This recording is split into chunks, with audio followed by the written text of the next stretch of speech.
လောကကြီးတစ်ခုလုံးဟာစိတ်ရဲ့အလိုကိုလိုက်ပြီးတော့နေကြရတာစိတ်လောက်ကြီးကျယ်တာမရှိဘူးစိတ်လောက်ဘဝမှာအရေးကြီးတာလည်းမရှိဘူးဒါကြောင့်စိတ်နဲ့ပတ်သက်ပြီးတော့ဘေးတပ်ပေါင်းသူတော်ကောင်းတို့အများကြီးသိထားတဲ့နဲ့အများကြီးနားလည်ထားတဲ့နဲ့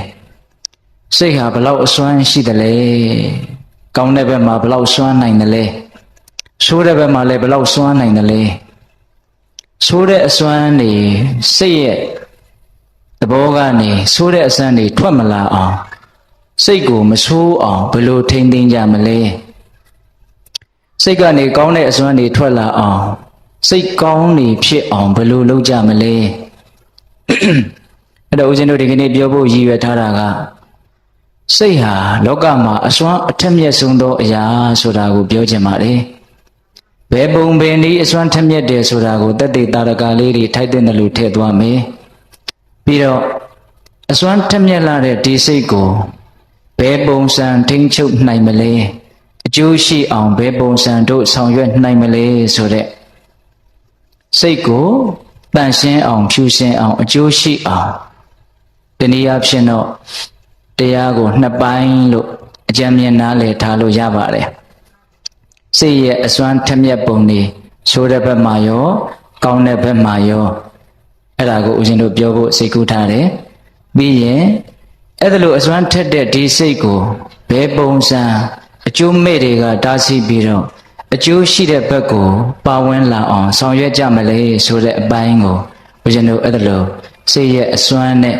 စိတ်ကိုအကျိုးရှိအောင်ထိန်းသိမ်းတဲ့အပိုင်းဆိုပြီးတော့နှစ်ပိုင်းပြောသွားဖို့စိတ်ကူးထည့်ထားပါတယ်ဟုတ်လားမှန်ပါဗျာအဲ့ဒါကိုပဲဦးဇင်းတို့ကစိတ်တို့ရဲ့အစွမ်းလို့တရားကောင်းကြီးတက်လိုက်ပါတယ်ဟုတ်လားဒီတော့ဦးဇင်းတို့ဘယ်ပါဠိတော်များကိုဦးဇင်းတို့အမိပြုမှလဲဆိုလို့ရှိရင်သယုတ်တနိကေမှာလာရှိတဲ့ပါဠိတော်တွေပြီးတော့ဦးဇင်းတို့မေဇိမနိကေဥပါလိတုတ်တံဆိုတာလည်းရှိပါတယ်အဲ့ဒါကိုလည်းဦးဇင်းတို့ဒီကနေ့ညပြောသွားဖို့စိတ်ကူးထည့်ထားပါတယ်ဟုတ်လားနောက်ပိုင်းမှာစိတ်နဲ့ပတ်သက်ပြီးတော့ဝတ္တတုတ်တံဆိုတာကိုလည်းဦးဇင်းတို့ထည့်သွင်းသွားမယ်ပြီးတော့အင်္ဂုတ္တပါဠိတော်မှာလာရှိတဲ့စိတ်နဲ့ပတ်သက်တဲ့ဒကာဓမ္မတို့ဦးဇင်းတို့ရဲ့ဘဝမှာစိတ်ကိုအေးချမ်းအောင်တည်ငြိမ်အောင်ကြည်လင်အောင်ဘယ်လိုလုပ်မလဲဆိုတဲ့နည်းတွေမြတ်စွာဘုရားပေးထားတာရှိပါတယ်အဲ့ဒါကိုဦးဇင်းတို့တဏှာကြီးခွဲလောက်အချိန်ယူပြီးတော့ပေတပေါင်းသူတော်ကောင်းတို့ကိုဦးဇင်းတို့ပြောသွားဖို့စိတ်ကူးထည့်ထားတယ်ဟုတ်လားဒီတော့တရားမဟောသေးခင်မှာမြတ်စွာဘုရားကိုရှိခိုးပူဇော်ကြအောင်စို့နော်ဒီတရားတော်ကိုမဟောကြားသေးခင်မနာကြသေးခင်မှာတရားတော်အလုံးကိုဟောကြားတော်မူခဲ့တဲ့ဘုရားရှင်ကိုတော်မြတ်ရဲ့အင်မတန်အေးချမ်းကြည်လင်တော်မူတဲ့မဟာကရုဏာကိုတိစေယတရားလုံးစုံကိုသိတော်မူမြင်တော်မူတဲ့သဗ္ဗညုတဉာဏ်ဒီဟုသောပညာကိုထိုမဟာကရုဏာကိုပညာကိုနှစ်ပါးစုံတို့ဖြင့်ပြည့်စုံတော်မူတဲ့ဘုရားရှင်ကိုတော်မြတ်ကိုယုတ်တိမြတ်တို့ရှိခိုးပူဇော်ကြအောင်စို့ကရုဏာတိတလဟရယံပညာပိဇောတဝိဟတမောဟတမံသန္နရမရလောကကရုံဝန္တိဒုက္ကတံဂတိဝိမု tta ကရုဏာတိတလဟရယံမဟာကရုဏာတော်ဖြင့်အေးမြသောစိတ်နှလုံးလည်းရှိတော်မူပါဘိထသောပညာပိဇောတဝိဟတမောဟတမံအရဟတမေတိဟုသောအရာဝလင်းဖြင့်ဝိဇ္ဇာတိဟုသောမိုက်မောင်းကိုဖယ်ခွာတော်မူပြီးထသောသန္နရမရလောကကရောလူနှင့်မြမတတဝါနန္ဒတို့ဤကြောက်ထီတန်တို့အလေးကရုပြုရာတဆူရီသောဆရာသခင်လည်းဖြစ်တော်မူပါဘိထသောဂတိဝိမု tta ဒေဝမနုဿာနိရယနှင့်ပေတတလိษံလာရာရှိငါတန်သောဂတိတော်မာလီအထူးသဖြင့်ကင်းလွတ်တော်မူပြီးထသောဒုက္ကတံတတဝါတို့အားအကျိုးများကြောင့်ဟုတ်မှန်သောစကားကောင်းကိုသာမြတ်ဆိုတော်မူပါပြီးထသောဗုဒ္ဓံသစ္စာလေးရတရားမြတ်ကိုလက်ပေါ်တင်တာပရမညာကဲ့သို့ပြတ်သားထင်ထင်သိမြင်ပေတတ်ဘုရားရှင်ကိုယ်တော်မြတ်ကြီးကိုမေယံတရားဟောပုဂ္ဂိုလ်တရားနာပုဂ္ဂိုလ်ခေါ်ဆိုပညတ်ပရမတ်မှမူယုံနာနှဖျားဖြစ်ကြပါသောဘုရားတပည့်တော်တို့သည်ဝ ဝနေဝနာမှာကာယဝစီမနောချီ၍သုံးဤဒွါရပနာမဖြင့်ဒုက္ခယောကျိုးလက်ဆုံးမိုးကရှိခိုးဥညွတ်ပါ၏မြတ်စွာဘုရား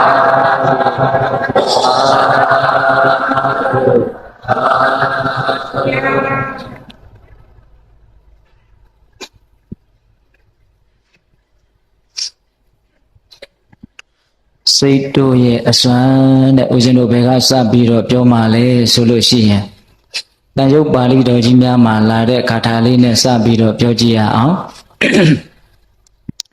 စိတ်တေနနိယတေလောကောစိတ်တေနပရိကတ္တိစိတ်တတဧကဓမ္မတတဗ္ဗေဝဝတ္တမနကုစိတ်တေနစိတ်တိလောကောလောကကြီးကိုနိယတိဆောင်ထားတယ်စိတ်တေနာစိတ်တိလောကောလောကကြီးကိုပရိကတ္တိဆွဲငင်နေတယ်စိတ်တသာဧကဓမ္မတာတခုတည်းသောတရားဖြစ်သောစိတ်ရဲ့ဝတ္တံအလိုသို့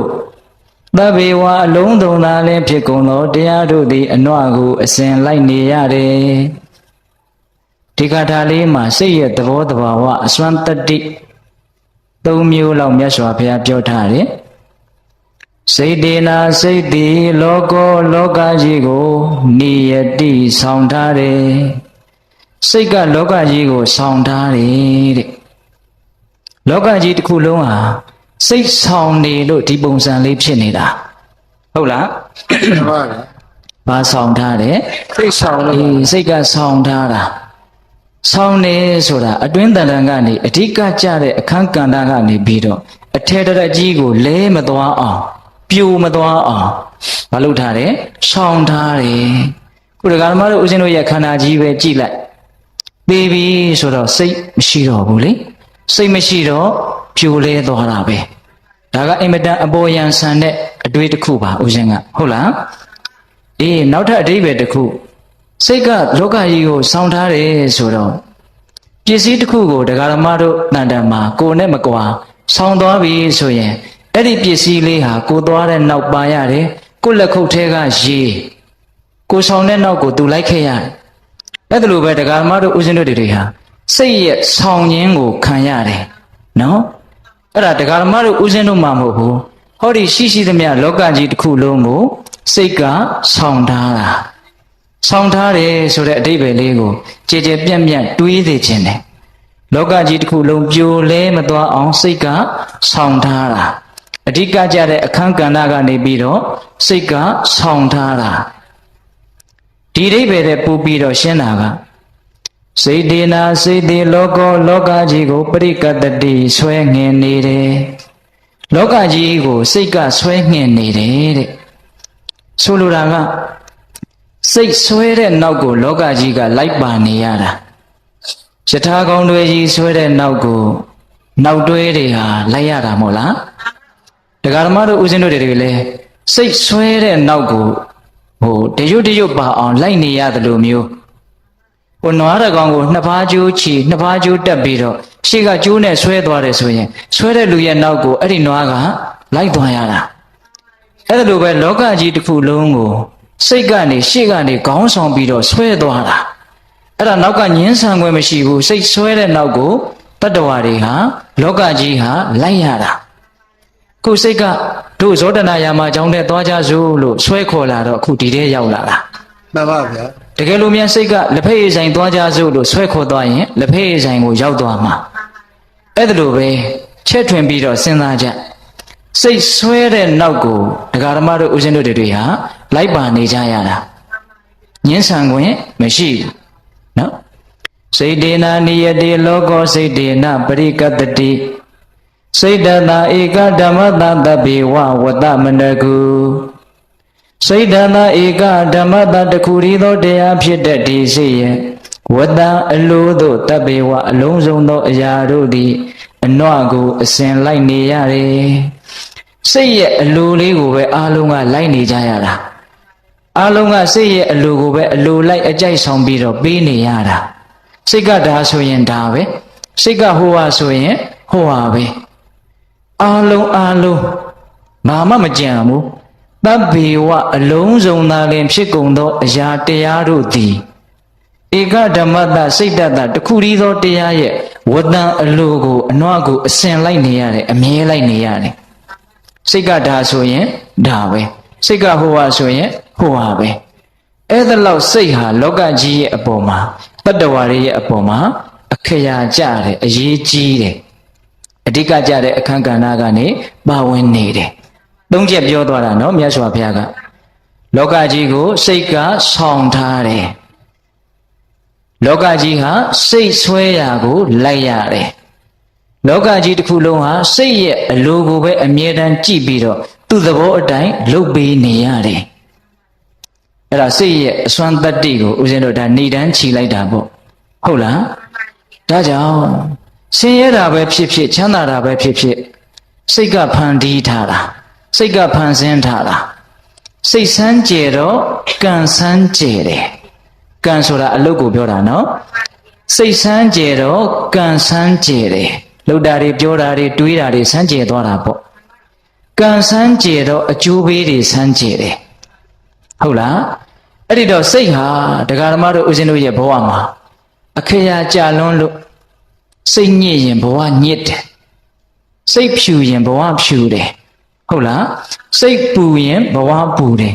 အဲ့ဒါလိုပဲစိတ်ရှုပ်ရင်ဘဝရှုပ်တယ်စိတ်ရှင်းရင်ဘဝရှင်းတယ်စိတ်ကမြင့်တယ်ဆိုရင်ဘဝမြင့်တယ်စိတ်ကနှိမ့်ကြနေတယ်ဆိုရင်တော့ဘဝတွေဟာနှိမ့်ကြနေအောင်မှာပဲတန်ချက်ဆက်လေးနည်းနည်းလောက်တင်ပေးပါအောင်ဗျာအဲ့ဒီတော့စိတ်ဟာတရားဓမ္မတို့ဦးဇင်းတို့ရဲ့ဘဝမှာအရေးပါအရာရောက်လွန်းတဲ့နေရာကနေပြီးတော့ပါဝင်ပတ်သက်နေတယ်ဟုတ်ရလားဒါကြောင့်စိတ်နဲ့ပတ်သက်ပြီးတော့စိတ်တည်တာလင်အကျိုးကြီးတဲ့နေရာမှာလည်းပဲအကောင်းဆုံးစိတ်တည်တာလင်ဆိုးတဲ့နေရာမှာလည်းပဲအပြစ်အကြီးဆုံးဟုတ်လားအဲ့ဒါဦးဇင်းတို့ဒါလေးနဲ့ပတ်သက်ပြီးတော့မြတ်စွာဘုရားလက်ထက်ကမြတ်စွာဘုရားကိုယ်တော်တိုင်ဖြေရှင်းခဲ့ရတဲ့ပြဿနာလေးတစ်ခုကိုပြောပြခြင်းတယ်ဦးဇင်းတို့ဘုရားရှင်ကိုယ်တော်မြတ်ကြီးနာလန္ဒမြို့ပါဝါရိကတရေဥယျာဉ်မှာတည်င်းသုံးတော့အဲ့ဒီနာလန္ဒမြို့ကိုအခြေချပြီးတော့နေတဲ့နိကန္ထနာတပုဒ္ဒဒိဋ္ဌိဆရာကြီး6ယောက်ထဲကတယောက်အပါဝင်ပေါ့နော်အဲ့ဒီဒိဋ္ဌိဆရာကြီးရဲ့တပည့်ဖြစ်တဲ့ဒီကတပတ်တိတဲ့ဒီကဆိုတာရှည်လျားတာတပတ်တိဆိုတာကအကျင့်ပေါ့အကျင့်တွေကိုအကြာကြီးကျင့်ခဲ့ပြီးပြီဖြစ်တဲ့တပည့်တယောက်ပေါ့နိကန္ထနာတပုဒ္ဒဆရာကြီးရဲ့တပည့်ပေါ့နော်အဲ့ဒီဒီကတပတ်တိဆိုတဲ့တပည့်ကတနေ့တော့မြတ်စွာဘုရားကြီးကိုရောက်လာတယ်ရောက်လာပြီးတော့မြတ်စွာဘုရားရှိမှရှိခိုးတာတွေဝှချတာတွေမရှိဘူးမတ်တက်ရက်ပြီးတော့နေတော့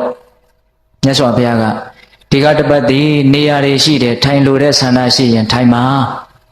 အဲ့ဒီတော့သူထိုင်နေအဲ့ဒီအချိန်မှာမြတ်စွာဘုရားကသူ့ကိုမေးတယ်ဒီကတပတ်တိတဲ့သင်တို့ရဲ့ဆရာနိကန္ဒနာတပုဒ္ဒကအပြစ်တွေမှာမကောင်းမှုမှာကံဘယ်နှမျိုးလောက်သတ်မှတ်တယ်လေတဲ့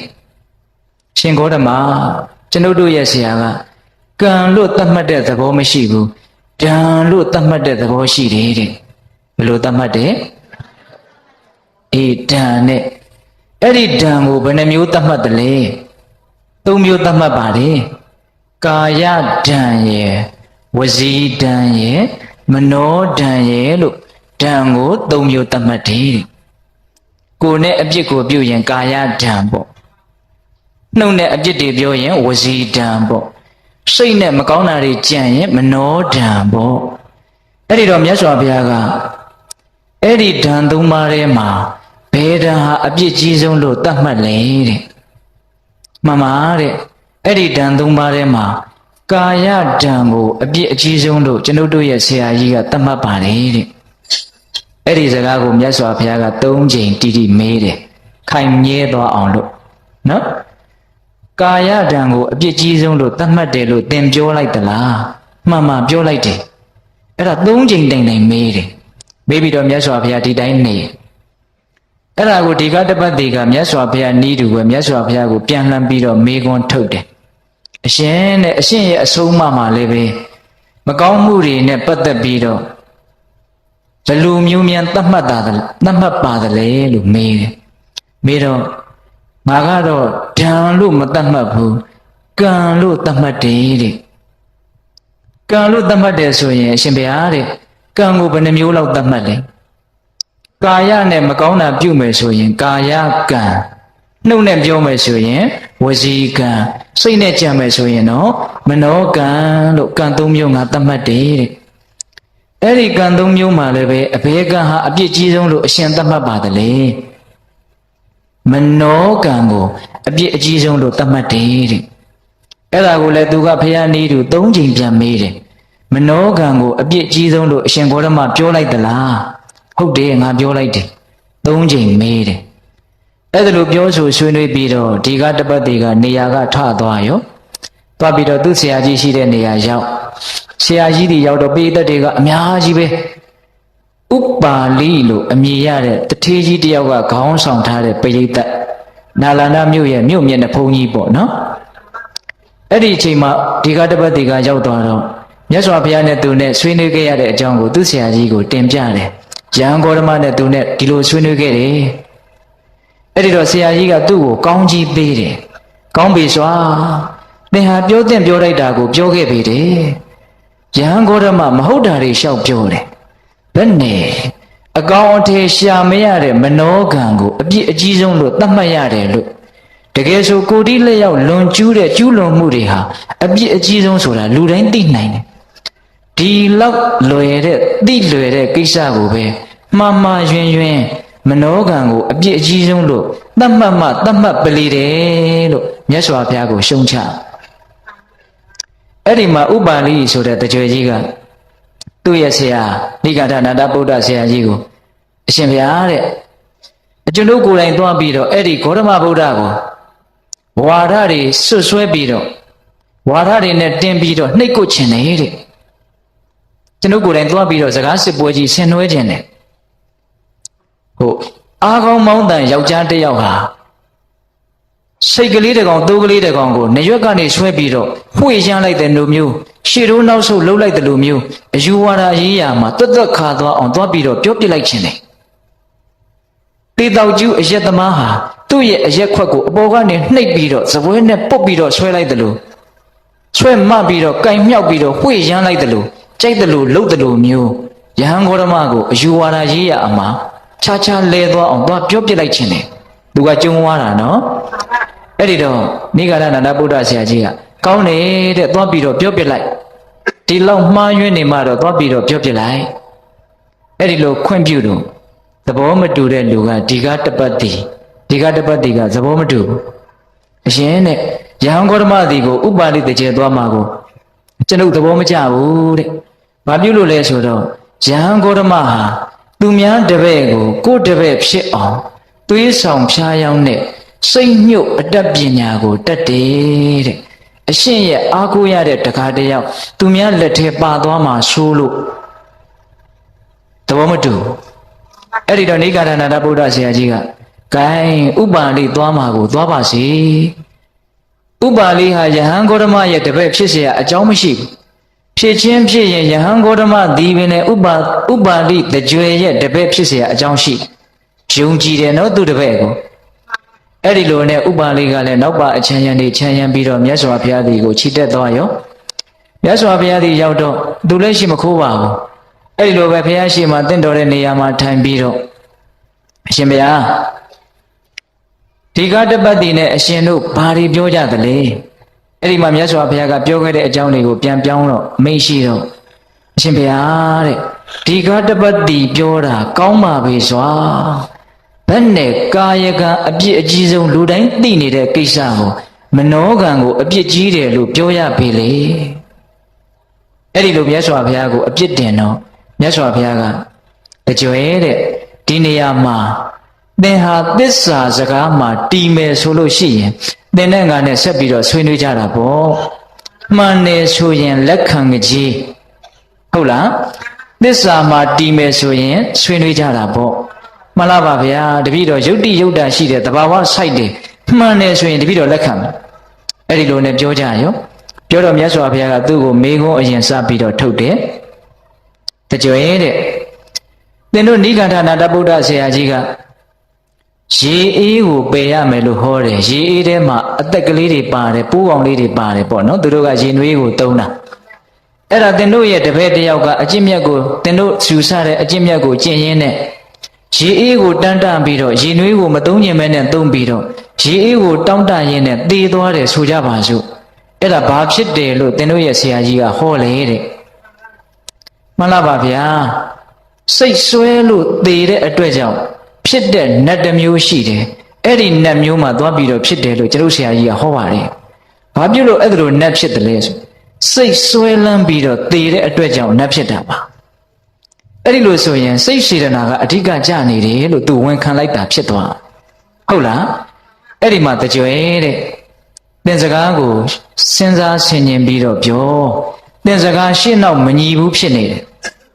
စောစောကမနောကအဓိကမကြဘူးလို့ပြောထားတယ်အခုတော့စိတ်ဆွဲပြီးတော့သေတဲ့အတွက်ကြောင့်စိတ်ဆွဲသေတဲ့နတ်ဖြစ်ရတယ်လို့သင်ပြောပြန်ပြီမှန်လားပါတဲ့အရှင်ဘာပဲပြောကာယဒံဒီသာလည်းအပြည့်အကြီးဆုံးမနောဒံဒီကာယဒံလောက်အပြည့်မရှိပါဘူးကျွန်ုပ်ကတော့ဒီလိုခိုင်မြဲစွာယူဆနေစေပဲဒီတော့မြတ်စွာဘုရားကဆက်ပြီးတော့ပြောတယ်တကြွယ်တဲ့နိဂန္ဓနာတဗုဒ္ဓဆရာကြီးရဲ့တပည့်တယောက်လမ်းလျှောက်ရင်းနဲ့မသိလို့မတော်လို့ပိုးကောင်လေးတွေနင်းမိလို့သေတယ်ဆိုကြပါစို့တဲ့အဲ့ဒီလိုဆိုရင်ဘယ်လိုသတ်မှတ်လဲမှန်လားပါဗျာအပြစ်တော့ရှိပါရဲ့သို့တော့အပြစ်မကြီးပါဘူးဖေ။ဘာဖြစ်လို့လဲ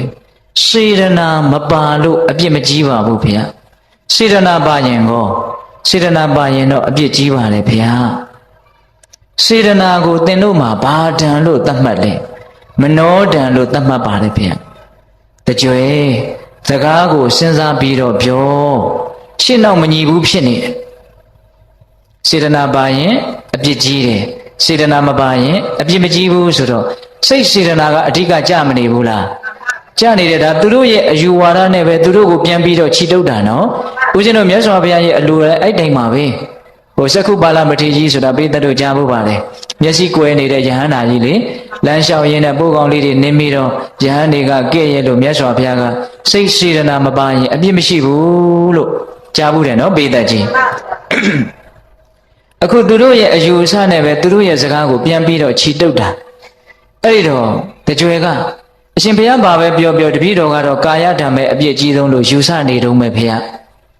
ဒီတော့မြတ်စွာဘုရားကဆက်ပြီးတော့မေးတယ်ဟောဒီနာလန္ဒမြို့ကြီးမှာရှိတဲ့လူတွေတိရစ္ဆာန်တွေအားလုံးကို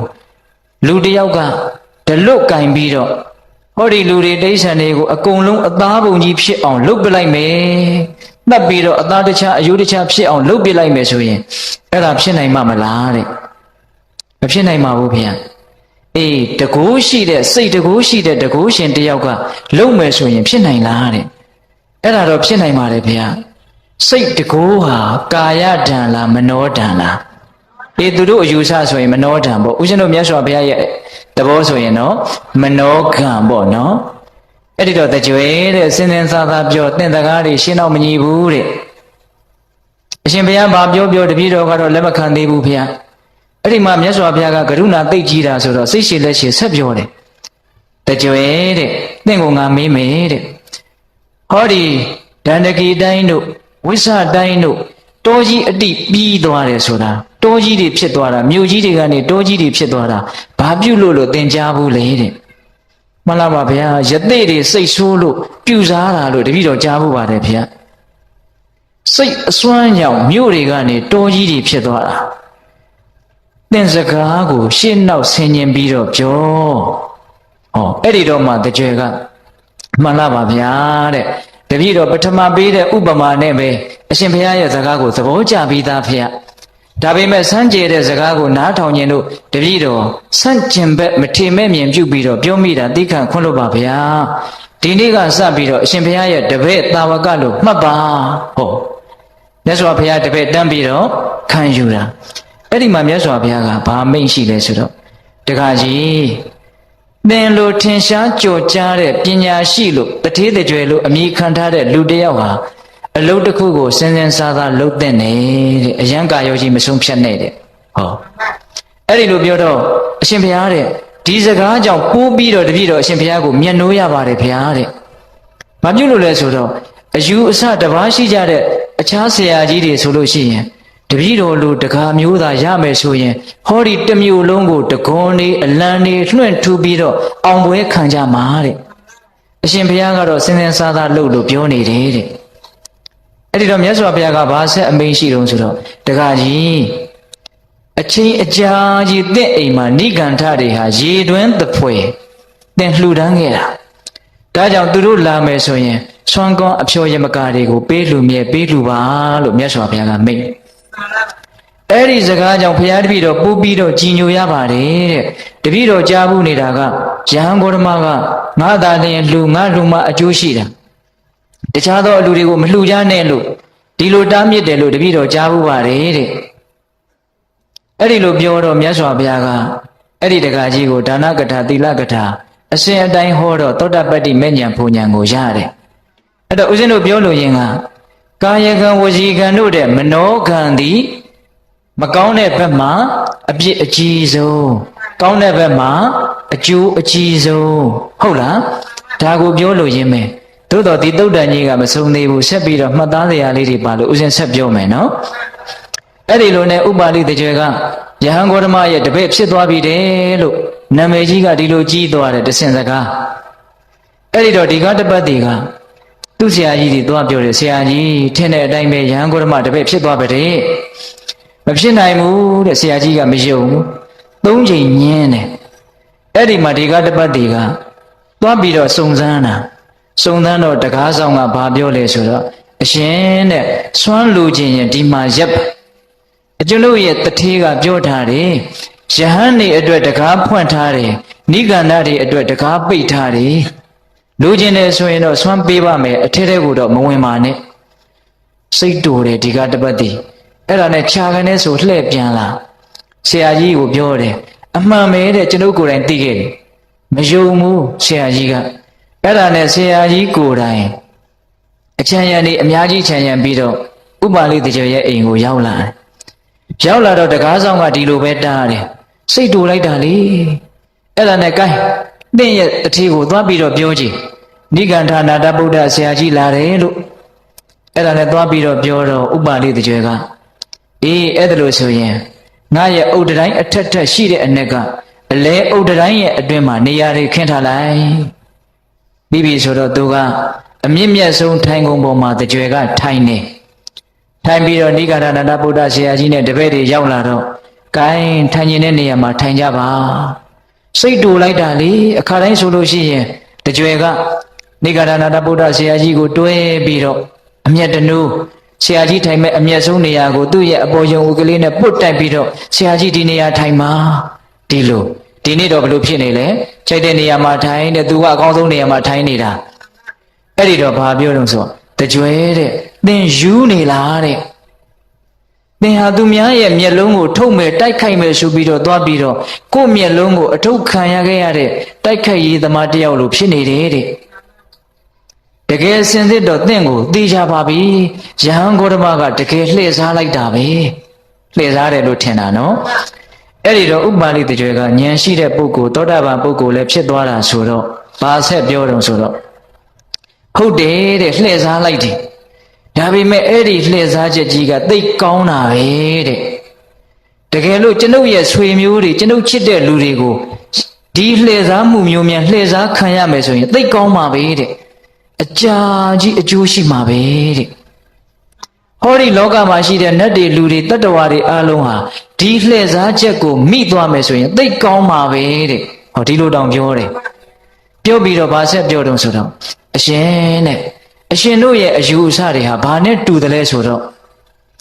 တစ်သားကိုမြောက်ရုပ်ကလေးထုထားတယ်အဲ့ဒါကိုကလေးလေးဆော့ဖို့အတွက်အိမ်တိန်ကဝဲလာပြီးတော့ဆေးရောင်မကြိုက်လို့အဝတ်ကိုဆေးဆိုးပေးတဲ့ဆတ္တာလည်းဒီသွားပြီးတော့ဒီအယုတ်ကိုထုထောင်းပြီးတော့အယောင်ဆိုးပေးပါဆိုရင်တစ်သားယုတ်ကြီးဆိုတော့အထုအထောင်းအကျိတ်အနယ်ခံမလားမခံဘူးဟုတ်လားအဲ့ဒီတော့သင်တို့ရဲ့အယူအဆတွေဟာပညာရှိတို့ရဲ့ထုထောင်းခြင်းစီစစ်ခြင်းကြိတ်နယ်ခြင်းကိုမခံနိုင်ဘူးတဲ့မြတ်စွာဘုရားရဲ့အယူအဆကတော့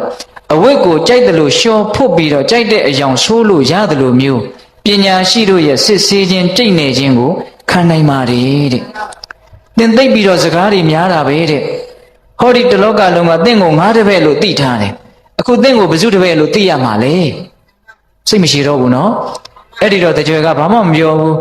အပေါ်ယုံအဝေကြီးကိုလက်ကတော့ထိုးပြီးတော့မြတ်စွာဘုရားရှိတဲ့နေရာလှဲ့လက်အုပ်ချီပြီးတော့အလုံးစုံသောအလိုဆန္ဒတွေကင်းတော်မူပြီးသောဟုတ်လားအလုံးစုံသောကိလေသာတရားတွေကိုအောင်မြင်တော်မူပြီးသောပဂတိငြိမ်းချမ်းတော်မူသောမြတ်စွာဘုရားဟာကျွန်ုပ်ရဲ့ဆရာပါဆက်ပြီးတော့ဘုရားရဲ့ဂုဏ်တော်တွေကိုရွတ်သွားလိုက်တာဂါထာတွေကိုအများကြီးပဲဗျဦးဇင်းတို့မေဇိမာနိကေမှာတွေ့ရတယ်အကုန်လုံးဦးဇင်းတို့မရလို့မပြောနိုင်ပါဘူးသိကောင်းတာအဲ့ဒီတော့နိဂန္ဓနာတဗုဒ္ဓဆရာကြီးကနေစမ်းပါဦးဒီဂုဏ်တော်တွေကိုသင်ကဘယ်တော့မှမြန်သင်ထားတာလေတဲ့ကိုတနေ့ကမှဘုရားတပည့်ဖြစ်တာအခုဒီဂုဏ်တွေရနေတယ်ဆိုတော့ဒီတော့ဥပါလိတကြွယ်ကအရှင်တဲ့ပန်းမုံကြီးနားမှာရက်နေတဲ့လူတယောက်ဟာပန်းကုန်းတွေကုန်းမယ်ဆိုရင်ဘာမှမခဲရင်မှုတဲ့ကြိုက်တဲ့ပန်းကိုကောက်ပြီးတော့တီလိုက်ရုံပဲတဲ့ဂုဏ်တွေကသိပ်များတာဆိုတော့မြတ်စွာဘုရားရဲ့ဂုဏ်တွေကိုချီးကျူးဖို့ဘာမှအခက်အခဲမရှိပါဘူးတဲ့အဲ့ဒါလိုလဲပြောလိုက်ရောမနာလိုတဲ့စိတ်တွေဝန်တိုတဲ့စိတ်တွေမြတ်စွာဘုရားရဲ့ဂုဏ်တွေကိုမကြားနိုင်တဲ့အတွက်ကြောင့်အဲ့ဒီနိဂန္ဓနာတဗုဒ္ဓဆရာကြီးဟာခတွင်းကနေလောပူတဲ့သွေးတွေအန်ထွက်တယ်တဲ့ဟုတ်လားအဲ့ဒါဦးဇင်းတို့ဒီသုတ်တန်ကြီးကိုပိဋကပေါင်းသူတော်ကောင်းတို့ကိုဘာကြောင့်ပြောရတယ်လဲဆိုရင်ကာယကံဝစီကံတို့ထက်မနောကံသည်မကောင်းတဲ့ဘက်မှာကြီးကျယ်တဲ့အပြစ်ရှိတယ်စိတ်ကလေးသည်သာလျှင်ကြီးကျယ်တဲ့အပြစ်ရှိတယ်ဟုတ်လားမကောင်းတဲ့စိတ်သည်သာလျှင်အခရာကျတယ်လို့ပြောချင်တာဟုတ်လားဒါကြောင့်ဒီမကောင်းတဲ့စိတ်တွေတရားဓမ္မတို့ဦးဇင်းတို့တွေကိုကြိုးကင်နေတာ哦ကောင်းတဲ့စိတ်တွေကောင်းတဲ့အတွေးတွေကောင်းတဲ့စိတ်ကူးတွေဖြစ်လာအောင်ဘယ်လိုလုပ်မလဲဒီအချက်ကလေးဟုတ်လားစိတ်ကခိုင်းတဲ့အတိုင်းပြောရတာနော်ဒကမကြီးများမနေ့ကဦးဇင်းတို့စကားတို့ရဲ့အစွမ်းလို့ပြောလိုက်တယ်ကောင်းတဲ့စကားတွေကိုကောင်းတဲ့စိတ်တွေကပြောခိုင်းတာဟုတ်လားမကောင်းတဲ့စကားတွေကိုမကောင်းတဲ့စိတ်တွေကပြောခိုင်းတာအဲ့ဒါလိုပဲအလုပ်တွေကိုလည်းပဲစိတ်တွေကခိုင်းနေတာအဲ့တော့စိတ်တွေရဲ့ကြေးကြုံမဲ့တကယ်ကန်းတော့ဝစီကံတို့ကာယကံတို့ဆိုတာလေဟုတ်လားအဲ့ဒီတော့အဲ့ဒီစိတ်ကလေးတွေကိုတကယ်ကောင်းတဲ့အတွေးလေးတွေဖြစ်အောင်စိတ်ကူးကောင်းကလေးတွေဖြစ်အောင်ဘယ်လိုလုပ်မလဲဆိုလို့ရှိရင်ယောနိသောမနတိကာရနော်ဦးဇင်းတို့စာကတော့မြတ်စွာဘုရားအဲ့လိုဟောတယ်နော်မှန်ကန်တင့်လျောက်ပတ်စွာတွေးတတ်တာစိတ်ကူးတတ်တာနော်အာယောနိသောမနတိကာရမသိမတင်မမှန်မကန်တဘာဝမကျစွာတွေးတာစိတ်ကူးတာအဲ့ဓာတွေကတရားဓမ္မတို့ဦးဇင်းတို့တွေကိုစိတ်ကောင်းစိတ်မကောင်းဆိုတာတွေဖြစ်သွားအောင်ပြုလုပ်နေတာအဲ့ဒီတော့ယောနိသောမနတိကာရနဲ့အာယောနိသောမနတိကာရသည်အရေးမကြီးဘူးလားအရေးကြီးတယ်ဦးဇင်းတို့ဒါလေးနဲ့ပတ်သက်ပြီးတော့ဖြစ်ရတစ်ခုတည်းမှာကိုပဲစိတ်ကူးတွေမတူတဲ့အကြောင်းအတွေးတွေမတူတဲ့အကြောင်းအမြင်တွေမတူတဲ့အကြောင်းလေးကိုနည်းနည်းပြောပြခြင်းတယ်ယောနိသောမနတိကာရခေါင်းဆောင်တဲ့စိတ်တွေကဘလို့တွေးလိုက်သလဲအာယောနိသောမနတိကာရဆိုတာကြီးခေါင်းဆောင်လိုက်တော့ဘလို့တွေးလိုက်သလဲဟုတ်လားဖြစ်ရတစ်ခုတည်းကိုပဲအမြင်မတူကြဘူးနော်ဒါလောကကြီးမှာဒါသဘာဝပဲနော်တခါကြီးမိုက်များဒီဖြစ်ရကိုပဲကြည့်ပြီးတော့သူကဟိုလိုမြင်တယ်ကိုကဒီလိုမြင်တယ်ဟုတ်လားအမြင်မတူကြဘူးနော်ဦးဇင်းတို့မြတ်စွာဘုရားလက်ထက်ကကောသလမင်းကြီးတို့မာလိကာမိဘုရားတို့ဥဆောင်ပြီးတော့ဒါနကောင်းမှုကြီးပြုကြတာလေအတတိတဒါနဆိုတာကြားဖို့တယ်မို့လားဘုရားတဆူမှာတခါသာလင်ဖြစ်ပေါ်တဲ့အလှပွဲကြီးပေါ့ဟုတ်လား14ကလေးကုန်နေတဲ့ဟုတ်လားတန်140ကုန်တာပေါ့အဲ့ဒီလိုမြတ်စွာဘုရားအမှုပြုတဲ့တန်ဃာတော်တွေကိုချိန်သေးမပါတဲ့ပစ္စည်းမရှိရအောင်ဆိုပြီးတော့လှူလိုက်တာအတတိတဒါနကုသိုလ်ပွဲကြီးအဲ့ဒီကုသိုလ်ပွဲကြီးကိုကြည်ပြီးတော့ဘေးကလူတွေရဲ့တန်တမှာအတွေးတွေအမျိုးမျိုးဖြစ်ကြတာပေါ့အဲ့ဒီမှာကောသလမင်းကြီးမှာထင်ရှားတဲ့အမတ်ကြီး2ယောက်ရှိတယ် ကာလအမတ်တဲ့ဇုံနာအမတ်တဲ့အဲ့ဒီမှာကာလဆိုတဲ့အမတ်ကြီးကဘလို့တွေးသလဲဘလို့မြင်သလဲဆိုတော့ဩမိုက်လိုက်တဲ့မင်းကြီးတရက်တည်းနဲ့14ကလေးသောပစ္စည်းတွေကိုဖြုံးတီးပစ်တာဟောဒီယဟန်တွေကဒီစားကောင်းတောက်ဖွယ်တွေကိုသုံးဆောင်ပြီးတော့ကြောင်းရောက်တော့သင်္ကန်းခေါင်းပြီးခြုံပြီးတော့အိတ်နေမှာဆုံးရှုံးပါပြီစွာဆုံးရှုံးပါပြီစွာဒါကိုပဲမကြည်မနှက်ကြားတဲ့ကနေအဲ့ဒါလိုခံစားပြီးတော့တွေးနေတာဘုရင်ကြီးဆိုတော့သွားပြီးတော့လေမပြောရဘူးသူကဒါသူ့အမြင်ကိုသူကတော့အမှန်လို့ထင်ပါပဲနော်အမှန်လို့ထင်တဲ့အတွက်ကြောင့်ဒီအတွေးတွေကအများကြီးဖြစ်နေတယ်ကြည်စမ်းဟိုလူတွေအလကားလူလေလှုပ်သွားတာယဟန်တွေကိုသူကအဲ့လိုထင်မှာပေါ့နော်မင်းကြီးကလည်းဘာအုံနှောင်းမှမရှိဘူး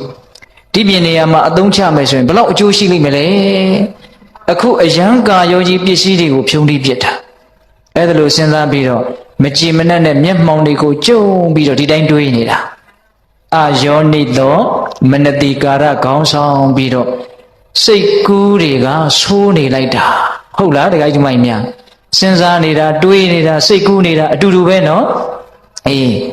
ဇုံနာဆိုတဲ့အမတ်ကြီးကတော့ဘလို့စဉ်းစားလဲဆိုတော့ဟန်ရလိုက်တာတို့မဲ့တပြားမှမကုန်မဲနဲ့ဒီကုသိုလ်ပွဲကြီးမှာတာဓုတွေအကျဉ်းချင်းခေါ်ပြီးတော့တို့မဲ့ကုသိုလ်တွေရတာရှင်ဘုရင်ကြီးမို့လုံးနိုင်တာနော်ကြည်စမ်းအလှခံတွေကလည်းမြင့်မြတ်လိုက်တာကိလေသာအတ္တဝလုံးဝကင်းတော်မူတဲ့မြတ်စွာဘုရားလောကကြီးတစ်ခုလုံးကိုကောင်းအောင်သူတော်ကောင်းတရားတွေနဲ့ပြန့်ပွားအောင်ကြိုးစားနေတဲ့တန်ခါအတိုင်းဝိုင်းကြီးဒါကြီးကိုလှူဒန်းပြီးတော့နေရတာငါတို့များအရာတော်လိုက်တာဘုရင်ကြီးမို့လှူနိုင်တာကောင်းပါပြီစွာလို့တွေးပြီးတော့တပြုံးပြုံးနဲ့သူ့မှာပီတိတွေနဲ့ပြောနေတာဖြစ်ရကတော့တခုတည်းပဲအတွေးတွေတူရဲ့လားစဉ်းစားတာတွေတူရဲ့လား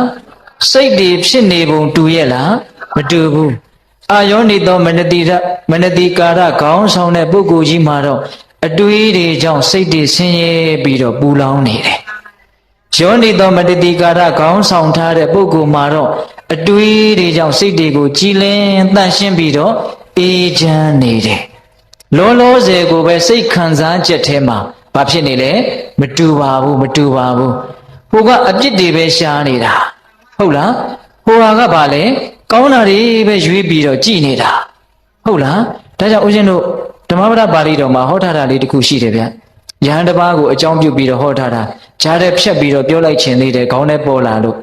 တော့ကြမေ့သွားရင်မပြောပြဖက်နေမှာဆိုလို့နော်ဘာပြောတုံဆိုတော့ပရာဝိဇာနုပ္ပသိတ္တနေဆံဥဇာနာတင်ကြီးနော်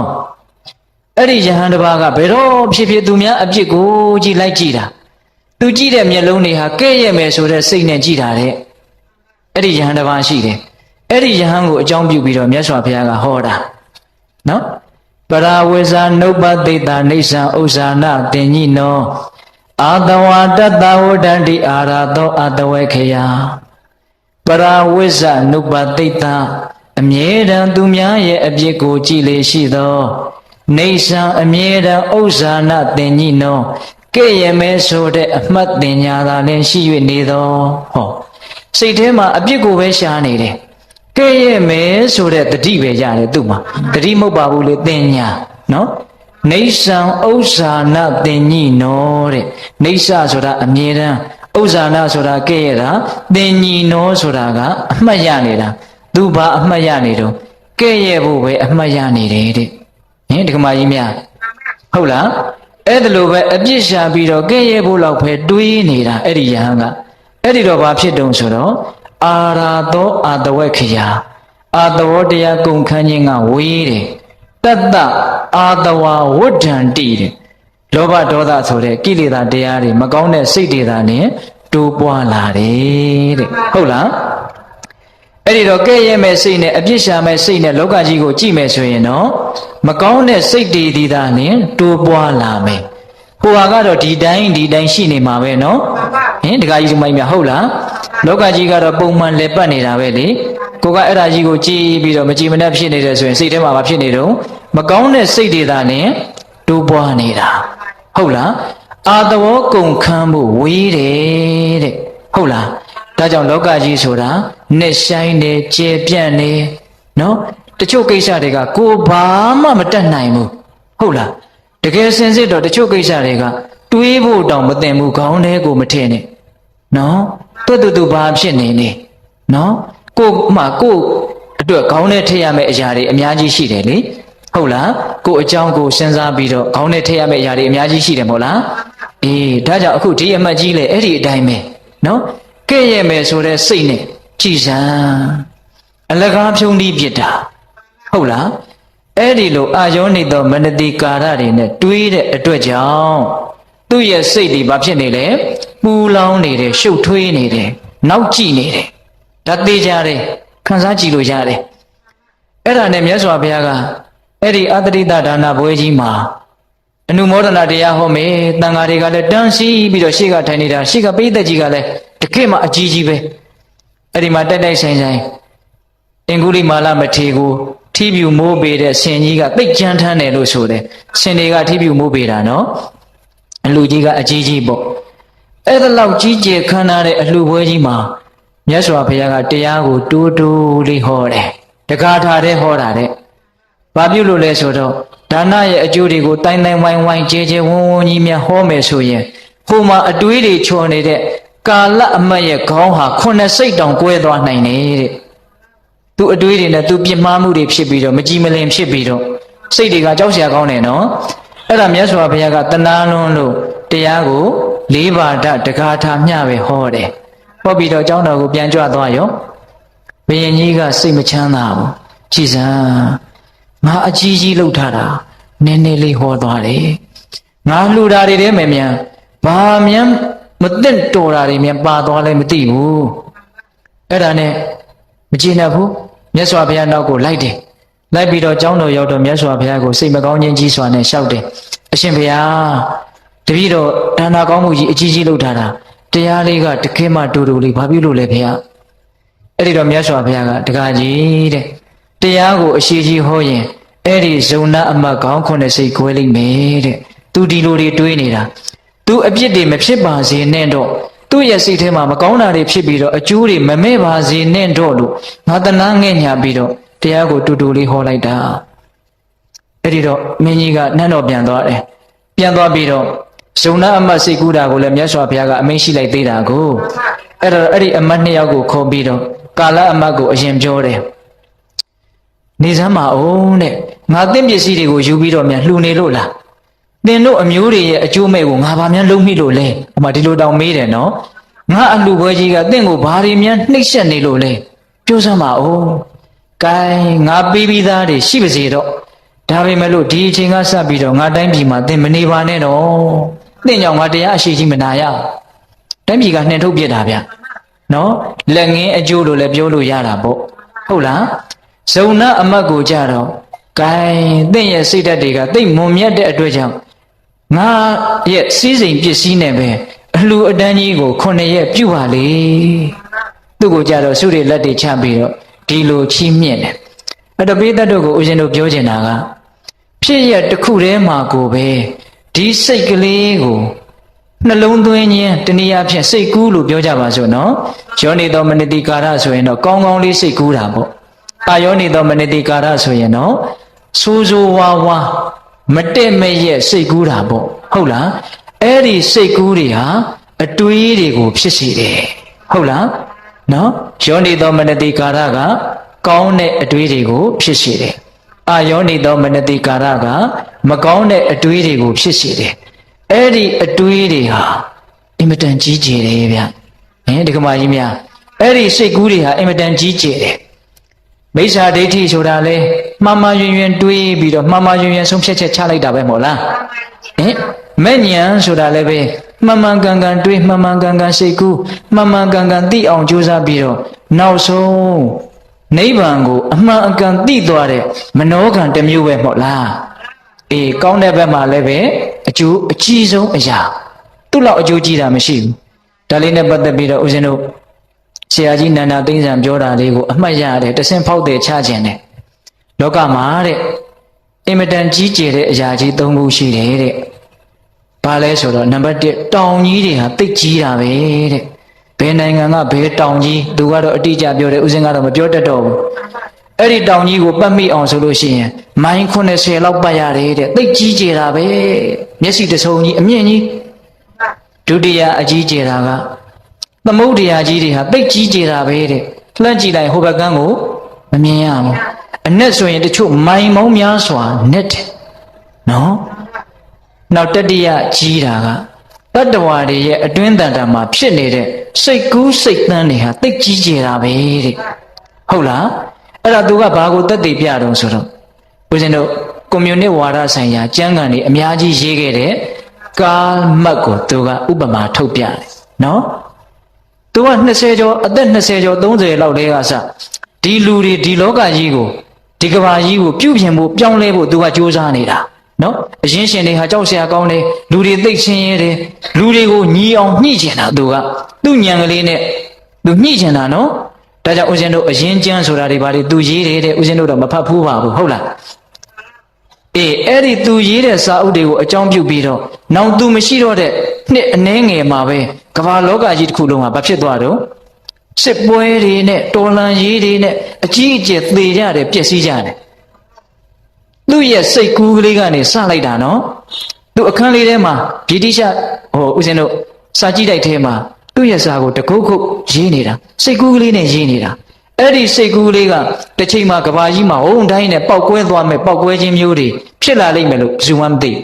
တယောက်တည်းလုံနေတာစိတ်ကူးတွေကြောက်စရာမကောင်းဘူးလားခုအိုင်စတိုင်းနဲ့ဆရာကြီးပြောပြတယ်နော်သူ့ရဲ့အခန်းလေးထဲမှာ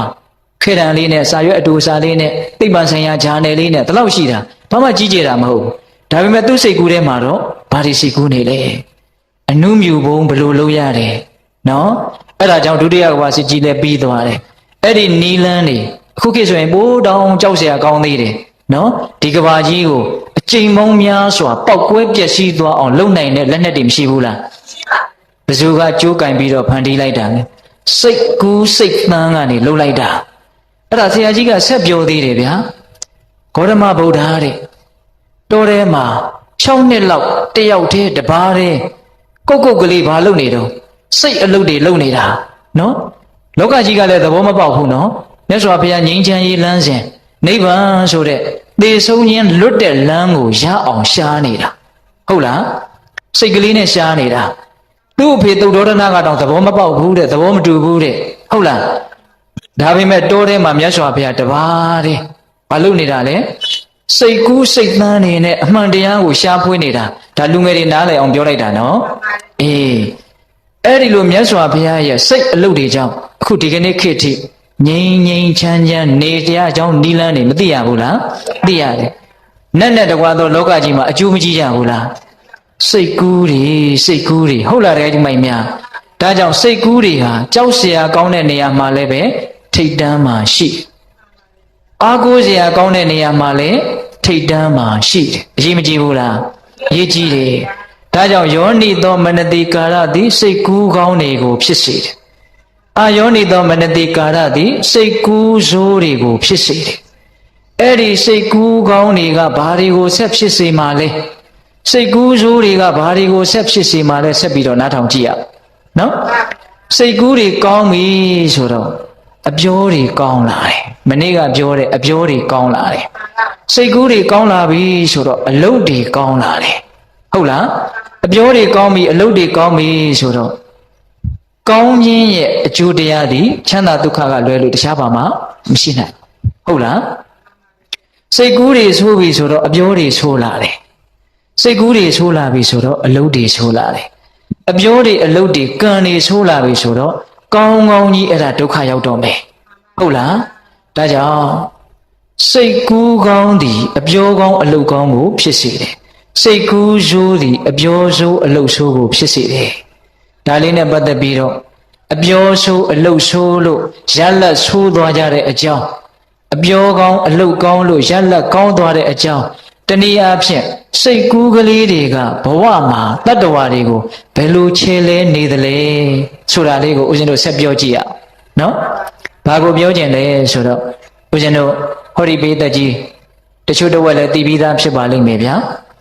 အင်ကုရနတ်သားဆိုတာကြားဘူးလား ဦးဇင်းတို့မြတ်စွာဘုရားအဘိဓမ္မာတရားဟောတော့အင်ကုရနတ်သားနဲ့အိန္ဒကနတ်သားဆိုတာရှိတယ်လေဟင်ကြားဘူးတယ်နော်အေးအဲ့ဒီမှာအင်ကုရနတ်သားက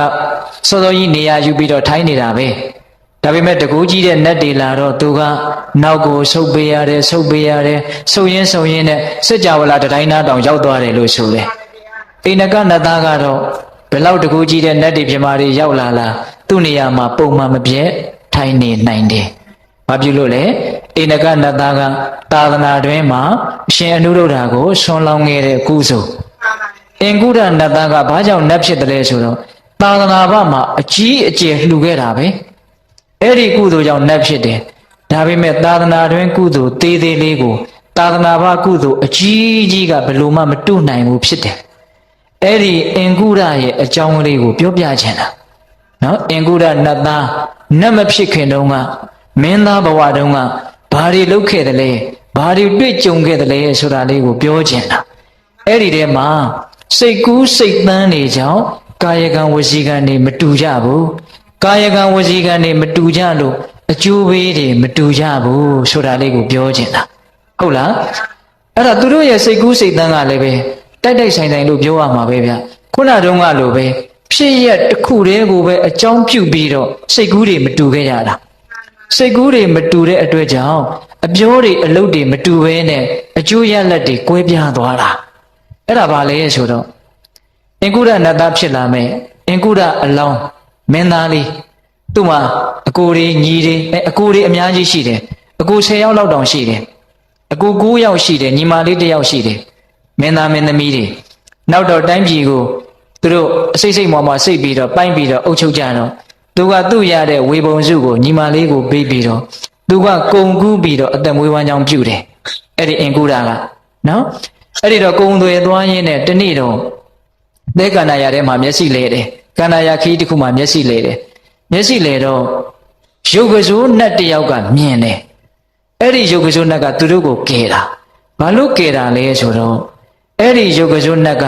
အရင်ဘဝတုန်းကအဲ့ဒီအင်ကုဒရဲ့တပည့်တယောက်ရဲ့သားဖြစ်ခဲ့တာသူကအချုပ်ပြီးတော့စားခဲ့တာအဲ့ဒါငယ်ငယ်ရွယ်ရွယ်နဲ့သေပြီးတော့သူကဘုံမစိုးနတ်ဖြစ်နေတာနော်ဘုံမစိုးနတ်ဖြစ်နေတာအဲ့ဒါနဲ့သူကဘုံမစိုးနတ်ဖြစ်တော့အင်ကုဒကိုသူ့မျက်စိရှိတယ်မသေးပါနဲ့မသေးပါစေနဲ့ဆိုပြီးတော့အဲ့ဒီလှဲတွေအကုန်လုံးကိုသူ့ရဲ့ပညောင်ပင်ဘုံမိတ်မှန်နန်းကိုခေါ်သွားတာခေါ်သွားပြီးတော့ဟိုရောက်တော့ကောင်းကောင်းမွန်မွန်ဘာလုပ်လဲဆိုတော့အစာရည်သာပေးတယ်ထူးဆန်းတယ်ဗျာအဲ့ဒီဘုံမစိုးနတ်ရဲ့အစာတွေရေတွေအဝတ်အစားတွေဟာဘယ်ကနေထွက်ကြရဲဆိုတော့လက်ညှိုးကနေထွက်ကြလာတာတဲ့လက်ညှိုးကနေရေတွေထွက်လာတယ်လက်ညှိုးကနေအစာတွေထွက်လာတယ်လက်ညှိုးညွန်ရရေဖြစ်ဆိုတာသူပြောတာလားတော့မသိဘူးဟုတ်လားအဲ့ဒီမှာလက်ညှိုးကနေအဲ့လိုပဲအဝတ်အစားတွေကိုသူတို့ကိုပြန်တော့ယတနာတွေကိုပေးလိုက်အောင်မယ်ဆိုယတနာတွေပါထွက်လာတယ်ထွက်လာတော့ပြောရအောင်မယ်ဗျကြုံလို့ပေါ့နော်ဘာလဲဆိုတော့အဲ့ဒီအင်ကုဒမင်းသားနဲ့အတူတူလိုက်လာတဲ့အကြံပေးလုပ်တဲ့ပုံသားတစ်ယောက်ပါတယ်အဲ့ဒီပုံသားကဘာစဉ်းစားလဲဆိုတော့တို့အလကားအပန်းခံပြီးတော့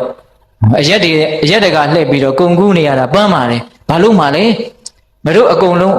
ဝိုင်းဝန်းပြီးတော့ဟောဒီရုပ်ကစိုးနတ်ကြီးကိုကျိုးနဲ့တုပ်ပြီးတော့ရိုက်နှက်ပြီးတော့အတင်းအကျပ်လှဲပေါ်တင်းခေါ်တော့ရရင်တို့ဘာမှလုပ်เสียမလို့တော့ဘူးလို့အဲ့ဒါလိုစဉ်းစားတယ်တဲ့ကဲကြည်အိုးကျေးဇူးရှင်ကိုအဲ့ဒါလိုစဉ်းစားတာနော်အဲ့လိုစဉ်းစားတာကိုစဉ်းစားယုံနေမကဘူးအင်ကုဒကိုပြောတယ်ဘာမှလုပ်မနေနဲ့ဒီရုပ်ကစိုးနတ်ကြီးကိုပဲကျိုးနဲ့တုပ်ပြီးတော့ခေါ်ခဲ့ရအောင်အဲ့တော့အင်ကုဒကဘလို့များစိတ်ကူးလိုက်တာတော့အရေးနေလို့ခက်ချိုးတယ်ဆိုရင်တောင်မှအဲ့ဒါမိတ်ဆွေပြက်လူယုံမှလို့ခေါ်တယ်အဲ့ဒါအချီချပြောကြတာဗျာသူ့တပည့်ပုံနာနဲ့အင်ကုဒနဲ့တော်တော်ကောင်းနေဗျာဒါပေမဲ့အဲ့ဒါဥစဉ်တော့မပြောအောင်ဟင်ဒကမာကြီးတွေနော်ရှေ့ဆက်ပြီးတော့ဗာပြောချင်တော့ဆိုတော့အင်ကုဒကမေးတာကိုဘာပြုတ်လောက်ဒီလောက်တကူကြီးတဲ့လက်ညှိုးကြီးပိုင်ရတာလေအဲ့ဒီတော့မှအဲ့ဒီလူကအဲ့ဒီဘုံမစိုးနတ်ကဘာပြောတော့ဆိုတော့အရှင်မင်းသားတဲ့ကျွန်ုပ်ကိုသင်မမှတ်မိလို့သာမမှတ်မိတာတဲ့ကျွန်ုပ်ကအရှင်တပည့်ရဲ့သားအဲ့ဒီတော့ကကျွန်ဖြစ်ရတာရှက်တယ်ဆိုပြီးတော့အရှင်ဒီကနေကျွန်ုပ်ထွက်ခွာသွားတာမှတ်မိလားတဲ့အေးမှတ်မိပြီအဲ့တော့ကျွန်ုပ်ကတိုင်းပြည်တစ်ခုကိုရောက်သွားတော့အချုပ်ပြီးတော့အသက်မွေးဝမ်းကြောင်းပြုတယ်အဲ့ဒါကျွန်ုပ်ရဲ့အိမ်သားမှာကံကောင်းရင်တော့ တထေးကြီးတူရှိတယ်အဲ့ဒီတထေးကြီးကအတ္တရှတထေးကြီးတဲ့အင်မတန်စိတ်စေတနာကောင်းတယ်သဘောထားအင်မတန်ပြည့်ဝတယ်စိတ်ထားအင်မတန်ဖြူတယ်သူများကိုအင်မတန်ကျင်နာတတ်တယ်တနာတတ်တယ်ဒါကြောင့်အလှမန်းတက်ကြီးအမြဲတမ်းဆောက်ထားတယ်အစာရည်သာပြတ်တတ်တဲ့ပုဂ္ဂိုလ်တွေလိုတဲ့ပုဂ္ဂိုလ်တွေနေမရွေးညမရွေးကြိုက်တဲ့အချိန်လာတောင်းရတယ်အလှမန်းတက်ကြီးကိုအမြဲတမ်းထိုးထားတာအဲ့ဒီလိုတောင်းရန်စားတော့တဲ့ပုဂ္ဂိုလ်တွေကတကယ်လို့မြန်ကျွန်ုပ်အိမ်သားကိုမျက်စိလဲပြီးတော့တတိကြီးရဲ့အိမ်ကိုဘယ်ကသွားရလဲမသိဘူးလို့ဖြစ်နေရင်ကျွန်ုပ်ကစေတနာပါနဲ့အိုးအမောင်တို့အမိတို့လာကြ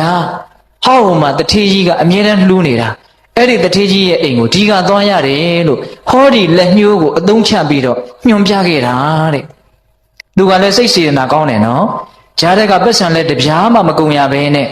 ကဲထမင်းရခြင်းတဲ့လူထမင်းရပါစေအဝိရခြင်းတဲ့လူအဝိရပါစေအဲ့ဒါလို့စိတ်ကူးကောင်းကလေးနဲ့စိတ်ထားကောင်းကလေးနဲ့ဝစီကံနဲ့လည်းညွတ်ပြီးတော့ပြောခဲ့တယ်ကာယကံမြောက်လည်းလက်ညှိုးလည်းညွှန်ခဲ့တယ်ဒါကြောင့်ဒီလိုအကျိုးတရားကိုရတာတဲ့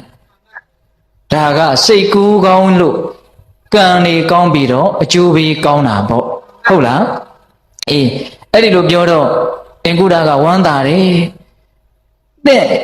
အဖြစ်အပျက်ကိုတနည်းအားဖြင့်ကုသိုလ်ကောင်းမှုဟာချမ်းသာဒုက္ခကိုဖြစ်စေပါတယ်လို့အခုလိုအခိုင်မာဆုံးသောသက်သေကြီးကိုငါတွေ့နေမှတော့စတဲ့တဖို့တိုးပြီးတော့ငါလူလောကကိုရောက်လို့ရှိရင်ဓာတ်ထက်တိုးပြီးတော့ကောင်းမှုတွေငါလုပ်တော့မယ်အဲ့လိုဆုံးဖြတ်တာသူကအဲ့ဒါနဲ့ရှေ့ဆက်ပြီးတော့အယက်ဒေတာကိုပြန်လာမယ်ပေါ့လေအိမ်ပြန်မယ်ပေါ့အဲ့ဒီလိုပြန်မယ်ဆိုပြီးတော့အဲ့ဒီရုပ်ကစိုးကြီးနှုတ်ဆက်ပြီးတော့ပြန်လာတယ်အမေမလှမ်းမကန့်လဲရောက်ရော်လေဘာတွေ့လဲဆိုတော့ပြိတ္တာတယောက်တွေ့တယ်တဲ့နော်ထမ်းပင်လိုပဲတစ်ခိုးလုံးမဲနေတယ်တည်တည်ချာချာကြည့်လိုက်တော့မှလက်တွေကိုခြေတွေကိုခောက်ခွေးနေတယ်တဲ့နော်မျက်လုံးနှလုံးကလည်းပဲတိတ်တရဲ့မရှိဘူးဟုတ်လားအဲ့ဒါလို့ဗဇက်ကလည်းရွဲ့ဆောင်ပြီးတော့တည်ရည်တွေကလည်းတများများကျနေတယ်တကိုယ်လုံးတဲ့တာတခုမှမရှိဘူးတော်တော်ကြောက်မဲ့ဖွယ်ရကောင်းတဲ့အစင်းနဲ့ပေါ့အဲ့ဒါနဲ့အင်္ဂုဒ္ဒတို့ကလူတွေကများတာဆိုတော့မေးတယ်ဩပြိတ္တာကြီးကြည့်ပါဦးတွေ့မှတွေ့ရပါလေမကြောက်ဘူးနော်လူတွေများတော့အဲ့ဒီလိုမေးတော့ဘာဖြစ်လို့ဒီလိုဖြစ်လဲလို့မေးတော့ပြောပြတယ်အဲ့ဒီပြိတ္တာကြီးကလည်းဒါဥစဉ်တို့ပေတဝိတ္ထုတော်မှာပါတဲ့အကြောင်းလေးပြောပြတာဟုတ်လားကျွန်ုပ်ဟာတဲ့အရှင်ဘဝတုန်းကအတ္တရှတထေးကြီးရဲ့လူယုံတော်ပါတဲ့ဟောတိုက်တိုက်ဆိုင်ဆိုင်အကျိုးပေးနှစ်ခုလာပြီးတော့တွေ့နေတာနော်အတ္တရှတထေးကြီးရဲ့ဗာလေလူယုံတော်တဲ့တထေးကြီးကသိစေနာကောင်းတဲ့အလုပ်တွေကလည်းများတော့သူ့ရဲ့အလှပွဲကြီးမှာကျွန်ုပ်ကိုငွေကြီးအပြည့်အဝအပ်ပြီးတော့ကျွန်ုပ်ကိုအကုန်လက်လွှဲတယ်မင်းကြိုက်တယ်လို့လှူငါမျက်နှာလွှဲတယ်ငါရဲ့ကုသိုလ်ကောင်းမှုအတွက်မင်းကြားတဲ့ကနေအကျိုးဆောင်ပေးပါဆိုပြီးတော့လာကပေးပြီးတော့အလှပွဲကြီးကိုလက်အပ်ထားတာကောင်းလိုက်တဲ့အခွင့်အရေးနော်ဒကမကြီးများအခွင့်အရေးသိကောင်းတာပဲနော်သူလည်းကုန်စရာမလိုလာကလည်းရမယ်ဗျာဟုတ်လားစိတ်ထားတဲ့ရင်စိတ်ရှည်နာနဲ့စားပါစေတောက်ပါစေကောင်းသွားကြပါစေပျော်စရာကြီးဘာမှလည်းလုပ်စရာမလိုဘူးဟုတ်လားလာကလည်းရတယ်ကောင်းကောင်းမွန်မွန်ကြည့်ပြီးတော့လှူးနေုံပဲအဲ့ဒါကိုသူကကြည်စမ်းတထေးကလောကကြီးကိုဖျက်ဆီးနေတာလို့သူကဒီလိုများထင်သလားမသိဘူးဒီလိုလုပ်မှတော့အချောင်စိတ်ရှိတဲ့လူတွေကဘယ်လှုပ်ရှားတော့မှလဲဒီလူတွေကလည်းအလကားရတိုင်းလာနေတာကိုယ့်ကိုလှုပ်ရှားမလို့မအောင်မေ့ဘူးသူကဒီလိုတွေးမှာပေါ့အတွေးတွေကကောင်းလားမကောင်းဘူးမကောင်းတော့ဘာဖြစ်တုံဆိုတော့ကြားတဲ့ကနေနှမျောနေတယ်တဲ့ဒါကြောင့်အလှခံနေလာလို့ရှိရင်တခါလေးမမြင်ရင်ဟန်ဆောင်းနေတယ်ပေးတဲ့ရင်မမြင်ရင်ဟန်ဆောင်းရတဲ့မျက်နှာကဘယ်လိုများနေမလဲမသိဘူးဒကမကြီးတွေမမြင်ရင်ဟန်ဆောင်းဘူးလားဆောင်းဘူးတာပေါ့ဗျမမြင်ရင်ဟန်ဆောင်းရပြီဆိုမှတော့မျက်နှာကတော်တော်ကိုကြည့်မကောင်းမှတော့တေချားတယ်ဟုတ်လားအဲ့ဒီကြည့်မကောင်းတဲ့မျက်နှာကြီးနဲ့မမြင်ရင်ဟန်ဆောင်းခဲ့လို့ကြည့်မကောင်းတဲ့မျက်နှာကြီးရနေတာဟုတ်လားတခါတလေခါးတွေပါတွေထောက်ပြီးတော့ခက်တီတီပဲဟုတ်လားလှည့်နေလိုက်တာပဲအဲ့ဒါလို့ပုံမကြပန်းမကြအချိုးစားကြီးနဲ့ကံတွေကိုတရုပ်ဆောင်ခဲ့တာနော်အဲ့ဒီကြောင့်မို့လို့ပုံမကြပန်းမကြကြီးဖြစ်နေတာအဲ့ဒီလိုပုံမကြပန်းမကြကံတွေဖြစ်အောင်ဘယ်သူကစေခိုင်းနေတာလဲစိတ်ကစေခိုင်းနေတာအာယောနိသောမနတိကာရစိတ်ကူးတွေကလွဲလိုက်တာစိတ်ကူးတွေလွဲတော့အပြောတွေလည်းလွဲကုန်ရောအလုပ်တွေလည်းလွဲကုန်ရောအလုပ်တွေအပြောတွေအတွေးတွေလွဲတော့အကျိုးပေးတွေကလည်းတခုမှမတည့်တော့လောကကြီးက အဲ့ဒီစိတ်ကူးတွေရဲ့တယုတ်သကံကိုဖော်ပြနေတဲ့ရှုခင်းကြီးတစ်ချက်နဲ့မတူဘူးလားတူတယ်ဗျဒါကြောင့်စိတ်ကူးလီတာလည်းလောကမှာအရေးအကြီးဆုံးပဲအဲ့တော့အဲ့ဒီစိတ်ကူးကိုတဲ့အောင်ဘယ်လိုလုပ်မလဲဒါအရေးမကြီးဘူးလားအရေးကြီးတယ်ဟုတ်လားဦးဇင်းပြောချင်တာကတော့အဲ့ဒါပဲပေတတ်တို့ဉာဏ်ရှိတယ်နော်အေးဒီဖြစ်ရတထေးကြီးလှူတဲ့အလှူကိုအကြောင်းပြုပြီးတော့တယောက်ကအဲ့ဒါလောက်တော့အခွင့်အရေးမရရှာဘူးခက်လှမ်းလှမ်းကနေစိတ်ကောင်းကလေးမွေးပြီးတော့လမ်းနေညွန်ခဲ့တာတယောက်ကတော့အတွင်းကြကြနေခဲ့ရပဲမလို့အမျက်မထုတ်နိုင်မဲနဲ့အရှုံးတွေကိုပဲရအောင်ယူခဲ့တာစိတ်ကူအရေးကြီးတယ်နော်တခါကြီးမိုက်များဟုတ်လားဒါကြောင့်ဦးဇင်းတို့ကတရားကောင်းစဉ်ကိုစိတ်တို့ဤအစွမ်းလို့နာမည်ပေးထားတာဟုတ်လားဒါကြောင့်အဲ့ဒါလောက်လောကကြီးကိုခြေလေကျိုးကင်နေသောလောကကြီးအတွက်အဲ့ဒါလောက်အဓိကကြသောဒီစိတ်ကလေးကိုတဲ့အောင်ရဲ့အောင်ဖြူအောင်ဆင်အောင်ဘယ်လိုလုပ်မလဲကောင်းအောင်ဘယ်လိုလုပ်မလဲစိတ်ကူးတွေကောင်းအောင်အတွေးတွေကောင်းအောင်ဘယ်လိုလုပ်ကြမလဲဒီမေခွန်းလေးရဲ့အဖြေကိုတရားဒုတိယပိုင်းအနေနဲ့ဆက်ပြီးတော့ဦးဇင်းတို့ပြောကြည့်ရဟုတ်လားဒကမာကြီးတွေမနေ့တုန်းကတော့ပုံကလေးတွေဇလန်းလေးတွေကပါတော့ကိုယ်စိတ်ဝင်စားလားမသိဘူးဒီနေ့စိတ်ကောဝင်စားလားမသိဘူးအေးဒီနေ့အကြောင်းအရာကနည်းနည်းလေးနဲ့တလို့ရှိတယ်နော်အေးဆက်ပြောမှာကနည်းနည်းပိုးတောင်းလေးနဲ့လေးဦးမယ်ဟုတ်လားအေးဒါကြောင့်စိတ်ဒီအရေးကြီးတယ်လို့သိပြီးတဲ့နောက်မှာဒီစိတ်ကိုဘယ်ပုံစံတို့ကောင်းအောင်လုပ်ကြမလဲဟုတ်လားအဲ့ဒါကိုဦးဇင်းတို့၃မျိုးလောက်ပြောဖို့စိတ်ကူးထားပါတယ်နံပါတ်1စိတ်ကိုလုံအောင်လုပ်ရမယ်ဟုတ်လားစိတ်ကိုလုံအောင်လုပ်ရမယ်နံပါတ်2စိတ်ကိုဖြူအောင်လုပ်ရမယ်နံပါတ်3စိတ်ကိုကြည်အောင်လုပ်ရမယ်အဲ့ဒီအချက်၃ချက်ကိုမြတ်စွာဘုရားဟောထားတဲ့ဟောဟာရအတိုင်းအတိအကျဦးဇင်းတို့ပြောမယ်နော်စိတ်ကိုလုံအောင်လုပ်ရမယ်စိတ်ကိုဖြူအောင်လုပ်ရမယ်စိတ်ကိုကြည်အောင်လုပ်ရမယ်သူဥပမာလေးနဲ့သူသိပြီးတော့ကောင်းတယ်ဆိုတာကိုနားထောင်ကြည့်ရင်သိပါလိမ့်မယ်မြတ်စွာဘုရားရဲ့ဒေသနာတော်အရာမှာဘလောက်ကျွမ်းကျင်လိမ္မာတယ်လဲဆိုတာကိုလေဟုတ်လားအဲ့ဒီမှာမြတ်စွာဘုရားကစိတ်ကိုလုံအောင်ဘယ်လိုလုပ်ရမှာလဲဆိုတော့စိတ်ဟာဒီခန္ဓာကိုယ်ကြီးဟာအိမ်ဆိုလို့ရှိရင်စိတ်ဟာအမိုးပဲဒီကမာကြီးတွေဒီစကားလေးကိုမှတ်စမ်းပါဗျာခန္ဓာကိုယ်ကြီးကအိမ်ဆိုရင်စိတ်ဟာပါလေအမိုးပဲအမိုးမလို့ရင်ဒီခန္ဓာအိမ်ကြီးဟာပျက်စီးသွားမယ်ဟုတ်လားသောတော်တုန်းကလည်းပြောခဲ့ပြီစိတ်ကောင်းရင်မနောကလည်းကောင်းတယ်ဝစီကံလည်းကောင်းတယ်ကာယကံလည်းကောင်းတယ်စိတ်မကောင်းရင်မနောကံဝစီကံကာယကံတစ်ခုမှမကောင်းတော့မကောင်းရင်အကုန်ဆိုးမှာပဲဟုတ်လားဒါကြောင့်ဒီစိတ်ဒီဟူသောအမိုးလေးကိုလုံအောင်မိုးဖို့လိုတယ်ဟုတ်လားစိတ်ဒီဟူသောအမိုးကိုလုံအောင်မိုးဖို့လိုတယ်အမိုးကတော့လူတိုင်းရှိတယ်စိတ်လည်းလူတိုင်းရှိတယ်ဒါပေမဲ့စိတ်ဒီဟူသောအမိုးကအကြားအပေါက်တွေများနေတော့မိုးရွာတိုင်းရွာတိုင်းယိုကြတယ်ယိုတိုင်းယိုတိုင်းအကာတွေကိုအခင်းတွေကိုတိုင်တွေကိုရွှဲတယ်မကြခင်မှာပဲပုတ်ရွှေပြီးတော့အိမ်ကြီးဟာပျက်စီးသွားတယ်အဲ့ဒါလိုပဲစိတ်ကိုလုံအောင်မမိုးတဲ့အခါကျတော့ကာယကံဝစီကံမနောကံတွေဟာလောဘဒေါသမောဟဆိုတဲ့မိုးရေတွေနဲ့ဆူဆွတ်တယ်ပြီးရင်ပုတ်ဆွေးတယ်ပြီးရင်အသေးဆိုးနဲ့သေရတတ်တယ်ပြီးရင်ဘဝဆိုးတွေကိုရောက်တတ်တယ်ဒါကြောင့်နံပါတ်1စိတ်ကိုလုံအောင်မိုးရမယ်ဒါကိုဦးဇင်းတို့မြတ်စွာဘုရားအနာတပိတတိကြီးကိုဒီတိုင်းဟောတယ်ပြီးတော့ဂါထာလေးနဲ့ဟောထားတာကတော့နန္ဒမင်းသားကိုဟောတယ်ဘုရားရဲ့ညီတော်နန္ဒကြားဘူးတယ်နော်နတ်သမီးလူချင်းတို့တရားအထုတ်သူဆိုပြီးတော့သာသနာတော်မှာနာမည်ဆိုးနဲ့တစ်ချိန်ကပေါ့လေနာမည်ကတိတ်တော့မဆိုးပါဘူးနည်းနည်းပေါ့ဟုတ်လားနောက်တော့သူကဣတရေရပါတယ်ဘယ်လောက်ထိတော်သွားလဲဆိုတော့အိန္ဒြေတွေကိုစောင့်စည်းတဲ့နေရာမှာဣတရေရတယ်ဆိုးတော့ကတော်တော်ဆိုးတယ်ကောင်းတော့လည်းတော်တော်ကောင်းတယ်ဆိုးတော့ကဘယ်လောက်ထိဆိုးတော့ဆိုရင်သူ့ရဲ့မျက်စိကိုလေကလားတွေရဲ့ထုံးစံအတိုင်းအယောင်တွေဆိုးထားတာတဲ့ရဟန်းဖြစ်ပြီးမှမျက်နဲ့အကွင်းကြီးတွေကွင်းထားတာသင်္ကန်းဆိုရင်အယောင်ကိုဝင့်တောက်နေတာဝစ်ပြီးတော့သပိတ်ဆိုလို့ရှိရင်တကယ်ကိုတန့်ရှင်းပြီးတော့တောက်ပြောင်နေတဲ့သပိတ်ကိုကင်တာအဲ့ဒါကိုမြတ်စွာဘုရားကမြင်တော့မြတ်စွာဘုရားကညီးတယ်။ဩဘယ်သောခါကာလမှများပတ္တကူသင်္ကန်းကိုဝစ်ပြီးတော့ပတ္တကူဒူရင်ဆောင်တဲ့ဆုံးခံစားတဲ့နန္ဒကိုငါမြင်ရပါမတော့အဲ့ဒီတော့လေသူတော်တော်တနာရကောင်းတယ်အဲ့ဒီနေ့ကစပြီးတော့ ကောင်းသွားလိုက်တာဆွမ်းခံစားရီပန္တကုသင်္ကန်းဝတ္တိဟုတ်လားအဲ့ဒီနန္ဒကိုမြတ်စွာဘုရားဟောတာနော်အဲ့ဒီဂါထာလေးနည်းနည်းလောက်နာယူကြည့်မယ်နော်တခါကြီးမိုင်မြတ်ယထာအာဂါရံဒုသန္တံဝဋ္ဌိသမတိဝိရှတိဧဝံအဘာဝိတံစိတ်တံရာဂောသမတိဝိရှတိဒုသန္တမကောင်းသဖြင့်မိုးအပ်သောအာဂါရအိမ်ကိုဗုဒ္ဓီမိုးရီမိုးပေါက်သည်သမတိဝိဇ္ဇတိယထာထွင်းဖောက်ကြရောက်လေပြီတကဲ့သို့ဧဝံဤအတုသာလျင်အဘာဝိတံလုံခြုံအောင်မဆောင်လျှောက်မပွားမြတ်အပ်သောစိတ်တံစိတ်ကို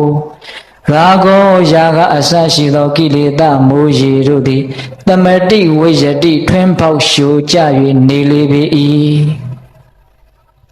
အိမ်တလုံးကိုကောင်းကောင်းမိုးမထားဘူးဆိုရင်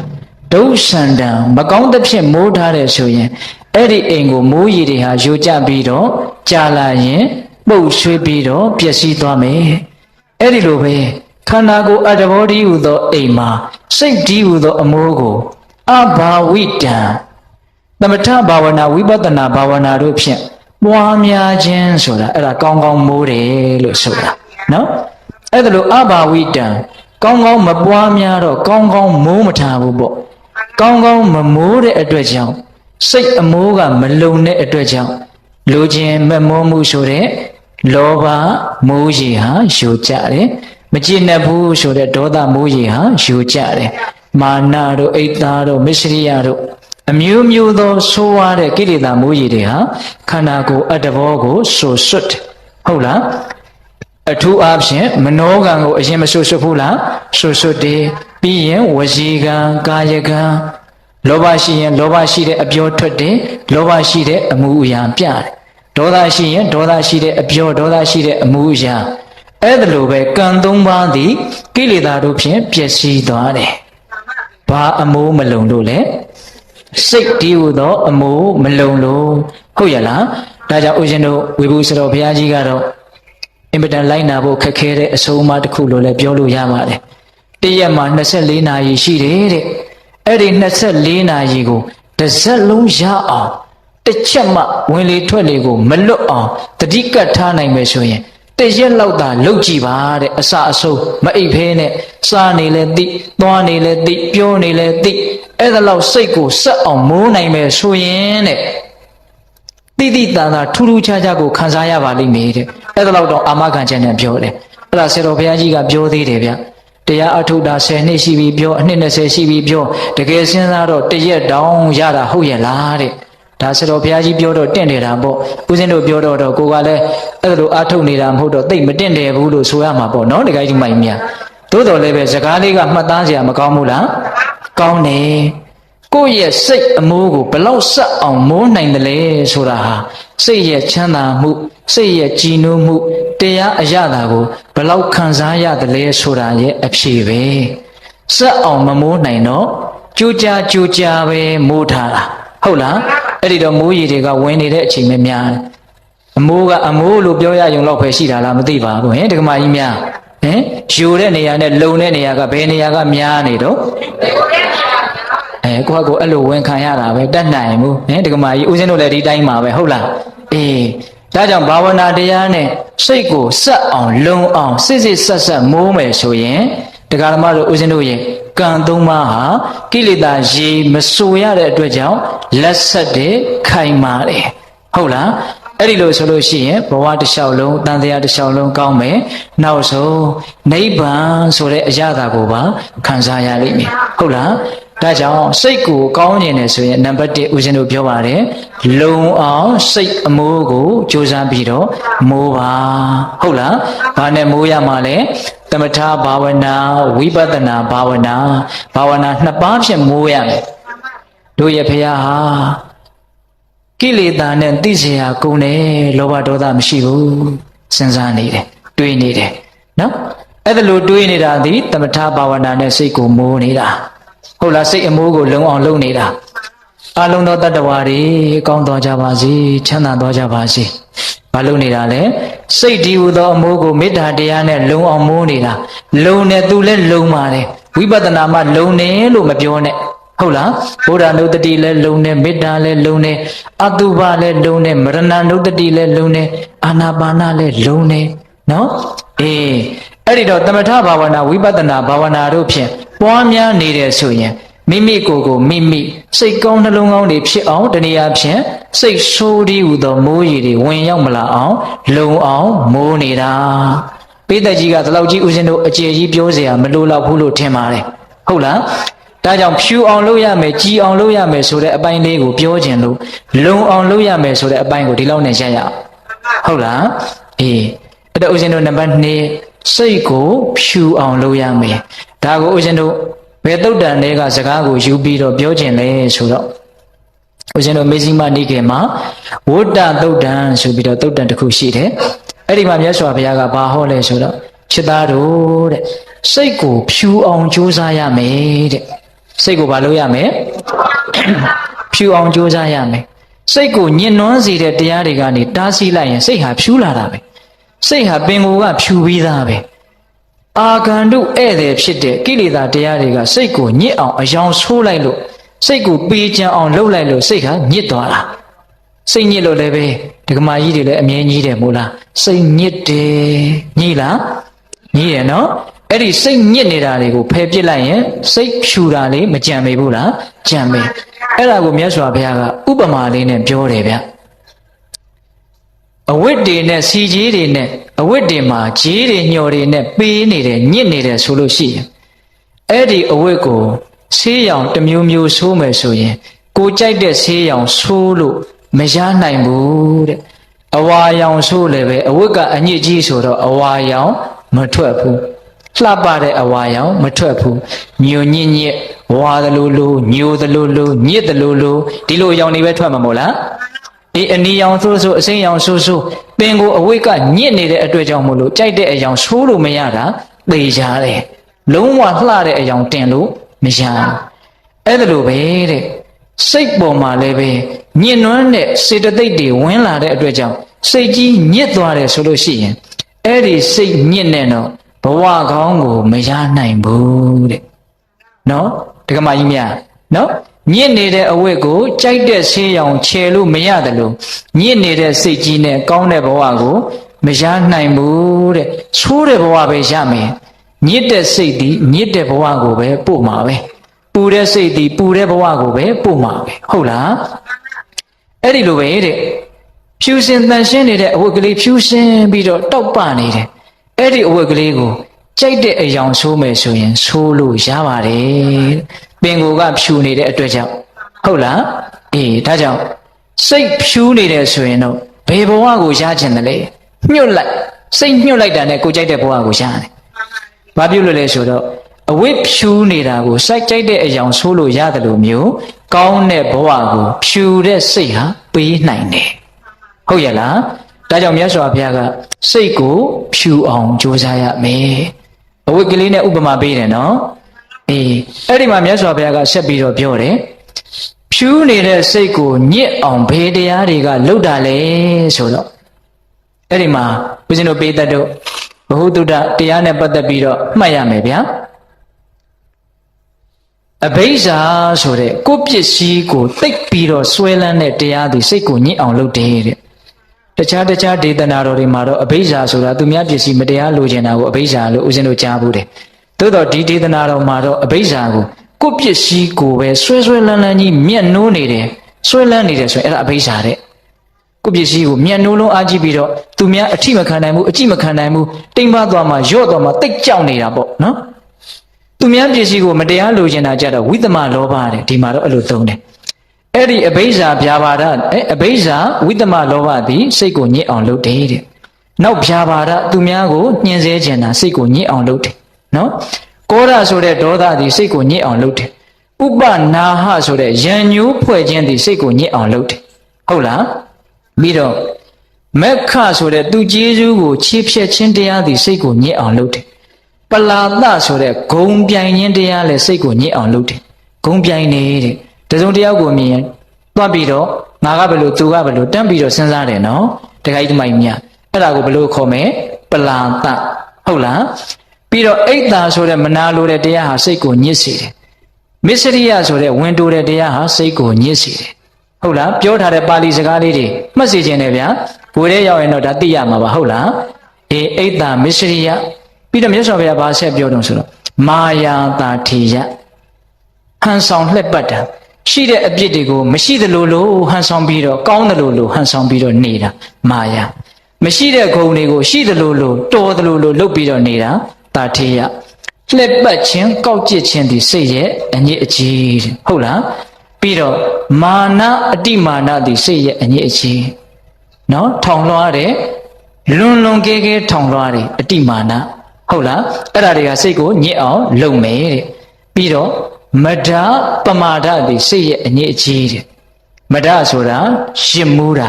ကိုယ့်အခြေအနေလေးကိုตายာနေတာပေါ့ရှိတယ်နော်ပုထုဇဉ်တွေမှာပမာဒဆိုတာကတော့ကုသိုလ်တရားတွေနဲ့တဘာဝအမှန်တွေကိုမေ့လျော့နေတာပမာဒပြောသွားတာတွေအများကြီးနော်အဘိဇာဝိသမလောဘသည်စိတ်ကိုညစ်အောင်လုပ်တယ်ဗျာပါဒကောဒရံညိုးဖွဲ့ခြင်းဥပနာဟဆိုတာသည်စိတ်ကိုညစ်အောင်လုပ်တယ်မက္ခခြေစုကံခြင်းပလာဒဂုံပြိုင်ခြင်းဆိုတာသည်စိတ်ကိုညစ်အောင်လုပ်တယ်ဟုတ်လားပြီးတော့ကြံသေးတယ်ဗျဥစဉ်မိတ်သွားတယ်ထံဘခက်ထန်ခြင်းဆိုတဲ့တရားရဲ့တာရံဘချုပ်ချယ်ခြင်းဆိုတဲ့တရားရဲ့စိတ်ကိုညစ်အောင်လုပ်တယ်ဒါလူတွေမှာသိပ်ဖြစ်တယ်နော်ကိုအခိုင်အမာပေါ့ခေါင်းမော့ပြီးတော့တိုင်ကြီးတိုင်လိုထောင်ကြီးနေတယ်တင်းကြီးနေတယ်အဲ့ဒါပါလေထံဘခက်ထန်ခြင်းတဲ့အဲ့ဒါစိတ်ကိုညှဉ်းနှွမ်းစေတယ်နောက်တာရံဘတဲ့ချုပ်ချယ်ခြင်းသူများကိစ္စကိုဝင်ပြီးတော့ပါခြင်းတာစွတ်ဖက်ခြင်းတာပေါ့နော်ဒီလိုမလုပ်နဲ့ဟိုလိုလုပ်အမျိုးမျိုးပါဇက်ကပြောလို့မရရင်စိတ်နဲ့တော့အ ਨੇ ဆုံးမလုပ်နေလေဝင်ပြီးတော့စွတ်ဖက်နေတယ်အဲ့ဒါပါလေချုပ်ချယ်တာအဲ့ဒါမျိုးသည်စိတ်ကိုညှဉ်းနှွမ်းသေးတယ်ဣတ္တမစ္စရိယဟုတ်လားမာယာတာထေယဓမ္မတာရံဘမာနအတိမာနမဒပမာဒရှင်မှုခြင်းမေ့လျော့ခြင်းအဲ့ဒီတရားတွေဟာဒကာမတို့ဦးဇင်းတို့ရဲ့စိတ်ကိုညှဉ်းနှွမ်းအောင်လုပ်နေတာတဲ့ဒါဦးဇင်းကကြည်ကြည်ပြန့်ပြန့်လေးပြောလိုက်တာနော်အဲ့ဒီညှဉ်းနှွမ်းကြောင်းတရားတွေမရှိအောင်ကြိုးစားရင်စိတ်ဟာဖြူစင်လာမယ်ဖြူစင်သောစိတ်သည်ကောင်းသောဘဝကိုပေးမယ်ဖြူစင်သောအဝတ်ကိုကြိုက်တဲ့အယောင်ဆိုးလို့ရတယ်လို့မျိုးညှဉ်းနှွမ်းသောစိတ်သည်ဆိုးတဲ့ဘဝကိုပေးမယ်ညှဉ်းနှွမ်းတဲ့အဝတ်ကိုကြိုက်တဲ့အယောင်ဆိုးလို့မရတယ်လို့မျိုးသူပေါက်ချင်တဲ့အယောင်ပေါက်သွားမှာပဲလေပင်ကိုအဝတ်ကြီးကဘာဖြစ်နေတာလဲညစ်နေတာကို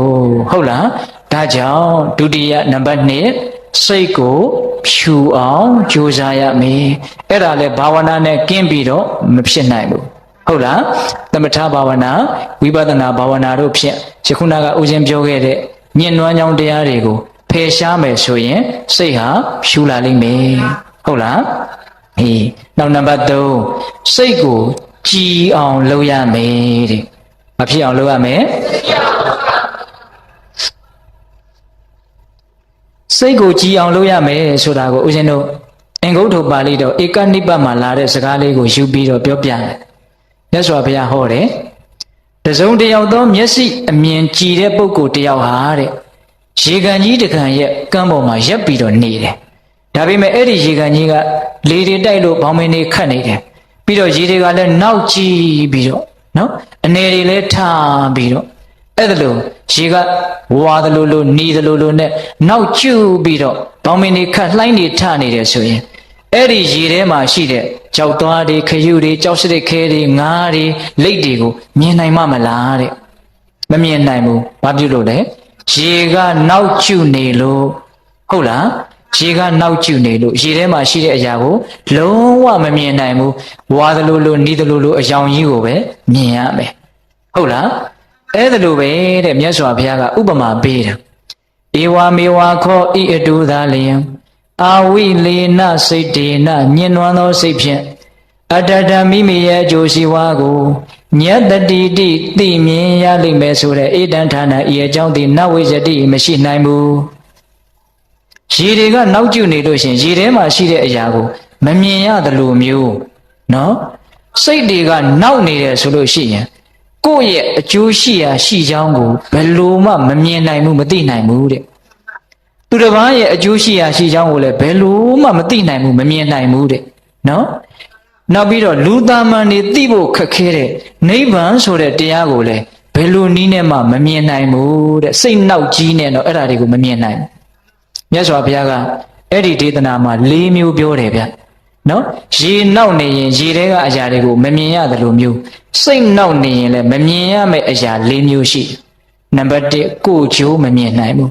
နံပါတ်2သူ့ရဲ့အကျိုးကိုလည်းမမြင်နိုင်ဘူးနံပါတ်3သူရောကိုယ်ရောနှစ်ပါးစုံတို့ရဲ့အကျိုးကိုလည်းမမြင်နိုင်ဘူးနံပါတ်4တကယ်မဲ့ညံဖူညံဆိုတဲ့တရားအထူးတရားမြတ်ကိုလည်းမမြင်နိုင်ဘူးတဲ့စိတ်ကနောက်နေလို့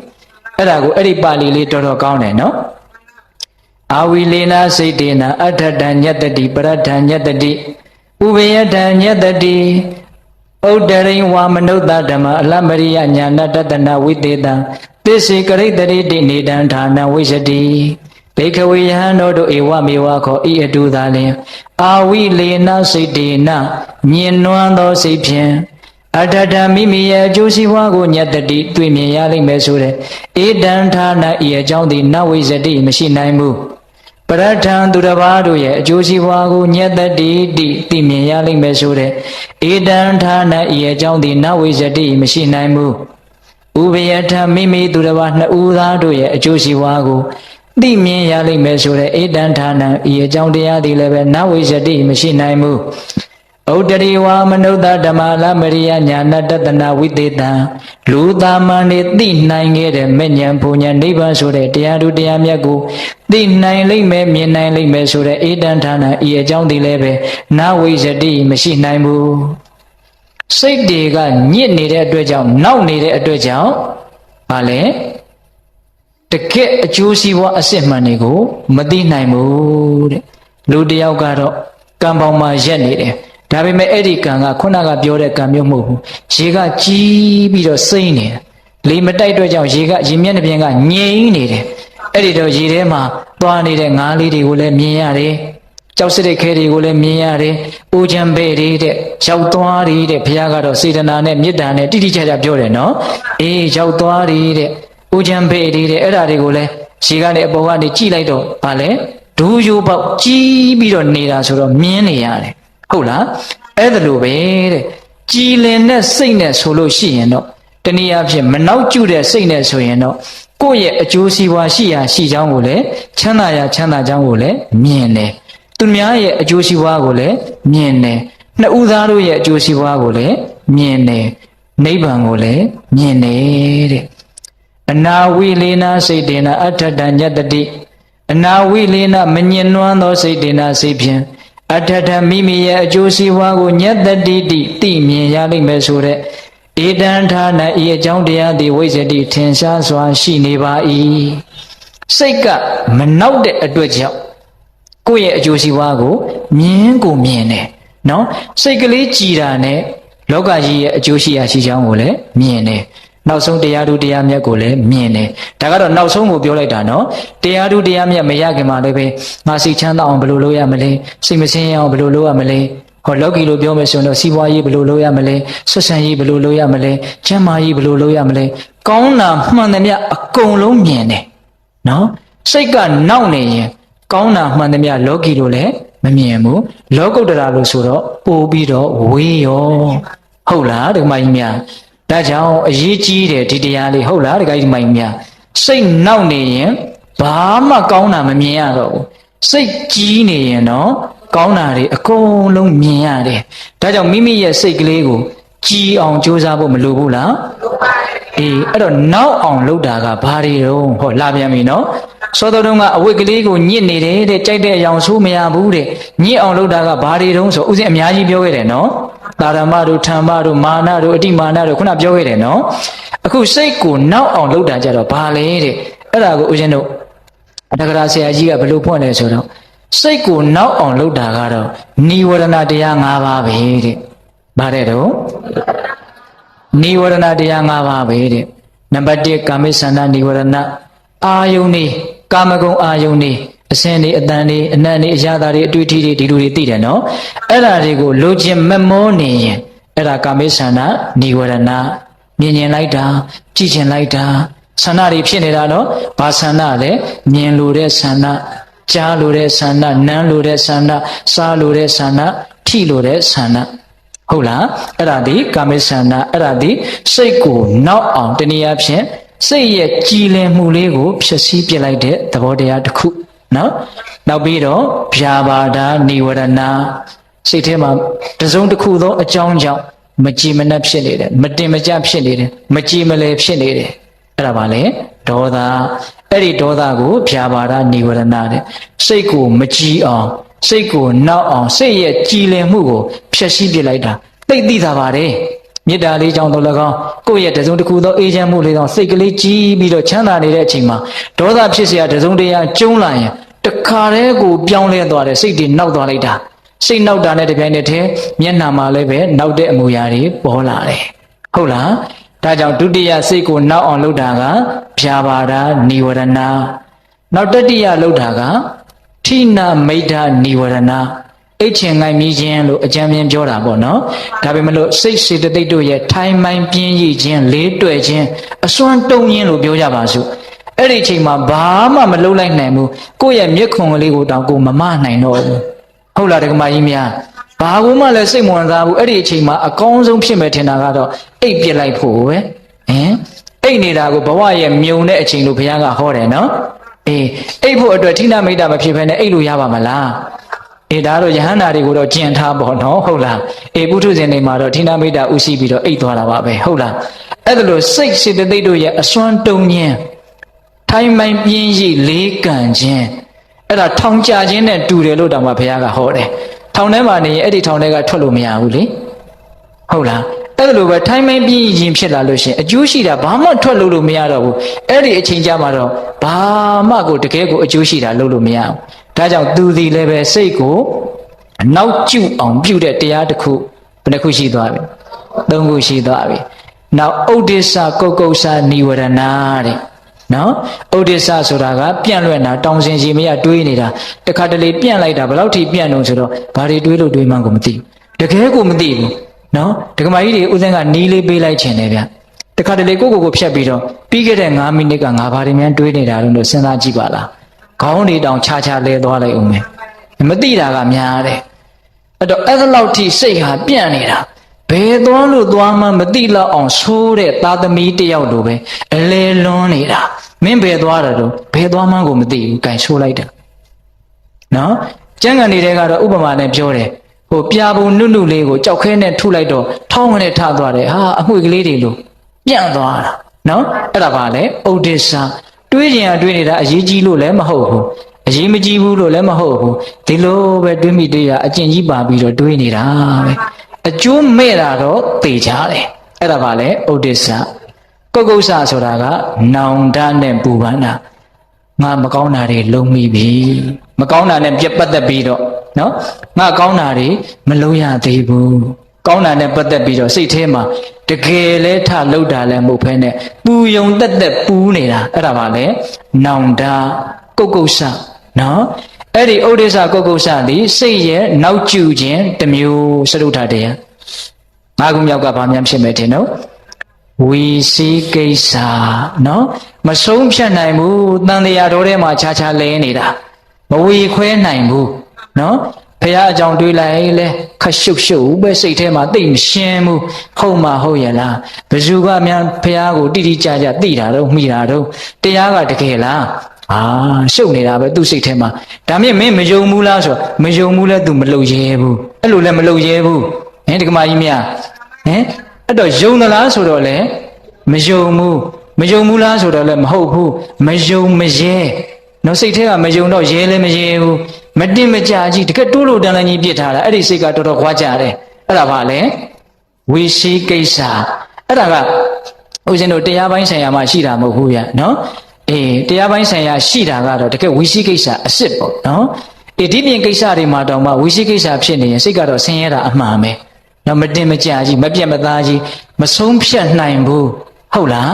အဲ့ဒါလို့ယရဏမြတ်သုံးပါးနဲ့တကွာကံကံရဲ့အကျိုးကိုမယုံဘူးလည်းမဟုတ်ဘူးယုံတယ်လည်းမဟုတ်ဘူးဟိုမရောက်ဒီမရောက်အဲ့ဒါလိုမျိုးကြီးမဆုံးဖြတ်နိုင်တာကို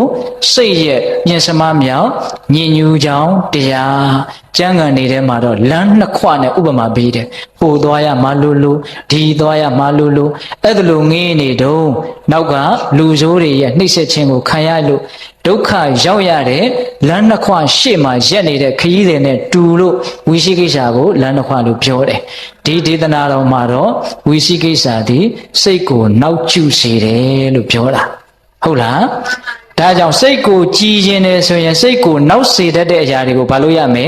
ဖယ်ရှားရမယ်နောက်စေတတ်တဲ့အရာသည်နိဝရဏတရား၅ပါးဒီနေရာမှာတော့စိတ်နောက်ကြောင်းတရားလို့ဟောတယ်တချို့နေရာတွေမှာကြတော့စိတ်ကိုအမှန်တရားနဲ့မိမိရဲ့ကြားမှာမမြင်အောင်ဖုံးကွယ်ထားတဲ့အပိတ်အပင်အတားအဆီးအကားအကွယ်လို့လည်းဟောတာရှိသေးတယ်နိဝရဏဆိုတဲ့ပါဠိရဲ့ဓာတ်ရဲ့အဓိပ္ပာယ်ကပိတ်ပင်ခြင်းတားဆီးခြင်းကာကွယ်ခြင်းမမြင်ရအောင်ဖုံးလွှမ်းခြင်းလို့အဓိပ္ပာယ်ရတယ်ဟုတ်လားအေးထားပါတော့အဲ့တော့ဦးဇင်းတို့တတိယပြောလိုက်တာကဘာလဲစိတ်ကိုကြည်အောင်လုပ်ရမယ်ဟုတ်လားစိတ်ကြည်ပြီဆိုရင်ကိုယ်ကျိုးစီးပွားကိုလည်းမြင်တယ်သူတစ်ပါးရဲ့ကျိုးစီးပွားကိုလည်းမြင်တယ်နောက်ဆုံးအထွတ်အထိပ်ကိုပြောလိုက်မယ်နိဗ္ဗာန်ကိုတောင်မြင်တယ်ကြံတာဆိုတာအသေးအမွှားပါဟုတ်လားဒါကြောင့်ဘေးသားပေါင်းသူတော်တို့စိတ်ကြည်ဖို့မလိုဘူးလားစိတ်ကြည်ဖို့ဆိုရင်စိတ်ကိုနောက်အောင်ပြုစားတတ်သောနိဝရဏတရား၅ပါးကိုဖယ်ဖို့လိုတယ်ဖယ်မယ်ဆိုရင်ဖယ်เสียတရားရှိရမယ်အဲ့ဒါဒီလည်းပဲသမထဘာဝနာဝိပဿနာဘာဝနာဒီပင်ဖြစ်တယ်ဟုတ်လားဒါကြောင့်စိတ်ကိုနံပါတ်1လုံအောင်လုပ်ရမယ်နံပါတ်2စိတ်ကိုဖြူအောင်လုပ်ရမယ်နံပါတ်3စိတ်ကိုကြည်အောင်လုပ်ရမယ်ဘာပြုလို့လဲဆိုတော့မလုံသောစိတ်မဖြူသောစိတ်မကြည်သောစိတ်ဒီတရားဓမ္မဆိုဦးဇင်းတို့ဒါမှမဟုတ်လောကကြီးတစ်ခုလုံးကိုအကြီးအကျယ်ဒုက္ခတွေပေးနေတာဟုတ်လားတရားဓမ္မဆိုဦးဇင်းတို့ကိုလည်းပဲကိုယ့်ရဲ့အဲ့ဒီစိတ်တွေကပဲအကြီးအကျယ်ဒုက္ခပေးနေတာဘယ်သူကမှလာပြီးတော့ဒုက္ခပေးတာမဟုတ်ဘူးเนาะကိုယ့်ရဲ့စိတ်တွေကအတွေးတွေအမျိုးမျိုးဖြစ်အောင်ဖန်တီးတယ်အဲ့ဒီအတွေးတွေကနေပြီးတော့ကာယကံတွေဝစီကံတွေထင်တယ်လို့ပြောတယ်ထင်တယ်လို့လုပ်တယ်တကယ့်ကိုမှထင်တယ်လို့မှထင်တယ်လို့ကြီးထင်တယ်လို့လုပ်ပြီးတော့ထင်တယ်လို့ဖြစ်ကြတာပါပဲဟုတ်လားဒါကလည်းဓမ္မရဲ့နိယာမကမ္မရဲ့နိယာမလောကရဲ့နိယာမဟုတ်လားအေးဒါကြောင့်တကယ့်အရေးအကြီးဆုံးတရားသည်လောကမှာစိတ်ဖြစ်တယ်လို့နားလည်ပြီးပြီနော်အဲ့ဒီစိတ်ကိုလည်းပဲဘယ်လိုလုပ်ရမလဲဆိုတဲ့အပိုင်းတွေကိုလည်းဦးဇင်းတို့ပြောလို့ပြီးပါပြီဟုတ်လားဒါကြောင့်တရားကောင်းစဉ်ကဗါတဲ့တော့စိတ်တို့ဤအစွမ်းတဲ့ဟုတ်လားပြန်ပြီးတော့ဦးဇင်းတို့ရဲ့တရားလေးကိုပြန်ချုပ်မယ်နော်စိတ်တည်ပင်လည်းလောကကြီးကိုဆောင်းနေတယ်စိတ်တည်ပင်လည်းလောကကြီးကိုတရွတ်တိုက်ပြီးတော့သူ့နောက်ကိုမပါအောင်ဆွဲငင်ပြီးတော့ယူဆောင်သွားတယ်စိတ်ရဲ့အလိုကိုပဲတတ္တဝါတွေအားလုံးလောကကြီးတစ်ခုလုံးဟာလိုက်ရတယ်ဟုတ်လားကံသုံးပါးထဲမှာမနောကံဒီသာလင်အပြစ်အကြီးဆုံးဖြစ်တဲ့မကောင်းတဲ့နေရာမှာကောင်းတဲ့နေရာမှာလည်းပဲမနောကံဒီသာလင်အထွတ်ထိပ်ဖြစ်တယ်ဟုတ်လားဒါကြောင့်ဒီစိတ်ကောင်းရင်ကံသုံးပါးကောင်းတယ်ကံသုံးပါးကောင်းရင်မိမိရဲ့ဘဝကောင်းလိမ့်မယ်နော်စိတ်မကောင်းရင်ကံသုံးပါးမကောင်းနိုင်ဘူးကံသုံးပါးမကောင်းရင်မိမိဘဝမကောင်းနိုင်ဘူးဒါကြောင့်ဒီလောက်အရေးကြီးတဲ့စိတ်ကိုနံပါတ်1သမထဘာဝနာဝိပဿနာဘာဝနာတို့ဖြင့်လုံအောင်လုပ်ရမယ်ဖြူအောင်လုပ်ရမယ်ကြည်အောင်လုပ်ရမယ်ဒါဦးဇင်းတို့ပြောလိုက်တဲ့တဏှာကြီးခွဲအတွင်းမှာပြောတဲ့တရားရဲ့အနှစ်ချုပ်ပါဟုတ်လားဒါကြောင့်ဘေးသက်ပေါင်းသူတော်ကောင်းတို့စိတ်တို့ဤအစွမ်းဆိုတဲ့အတိုင်းအစွမ်းထက်သောစိတ်ကိုကောင်းတဲ့ဘက်ကိုရောက်အောင်ပြုပြင်ကြိုးစားနိုင်ကြတဲ့သူတော်ကောင်းတွေဖြစ်ကြပါစေတည်းလို့ဦးဇင်းတို့ဆန္ဒပြုရင်းနဲ့မေတ္တာပို့ပြီးတော့အဆုံးသတ်ရအောင်နော်ဘဝတုသဗ္ဗမင်္ဂလရခန္တုသဗ္ဗဒေဝတာသဗ္ဗဗုဒ္ဓ ानु ဘာဝေနတရာဒုက္ခိဘဝန္တုတိဘဝတုသဗ္ဗမင်္ဂလရခန္တုသဗ္ဗဒေဝတာသဗ္ဗဓမ္မာ ानु ဘာဝေနတရာဒုက္ခိဘဝန္တုတိ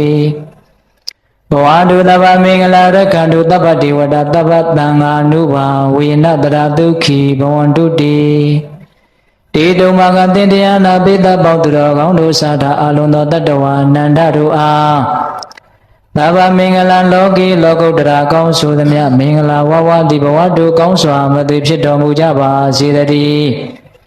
သဗ္ဗဒေဝတာမိမိတို့ခန္ဓာကိုယ်မှာစောင့်ကြနေကြကုန်သောနတ်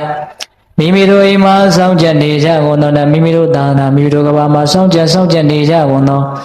နတ်မျက်နှာကောင်းနာပေါင်းတို့ကလည်းပဲရက္ခန္တုကောင်းစွာမသွေဆောင်လျှောက်တော်မူနိုင်ကြပါစေတည်း တဗ္ဗဗုဒ္ဓ ानु ဘာဝေနကင်းငါဝါလူသေးစုမကပွင့်တော်မူကြတဲ့ဆူဆူတော်တပါဘုရားရှင်ကိုယ်တော်မြတ်တို့ရဲ့တကူတေဇောအနုဘောတော်တို့ကြောင့်၎င်းတဗ္ဗဓမ္မာနုဘာဝေနမလီရန်ဖူလီရန်နိဗ္ဗာန်ပရိယတိဟုဆိုသောစေတံတော်တရားတော်မြတ်တို့ရဲ့တကူတေဇောအနုဘောတော်တို့ကြောင့်၎င်း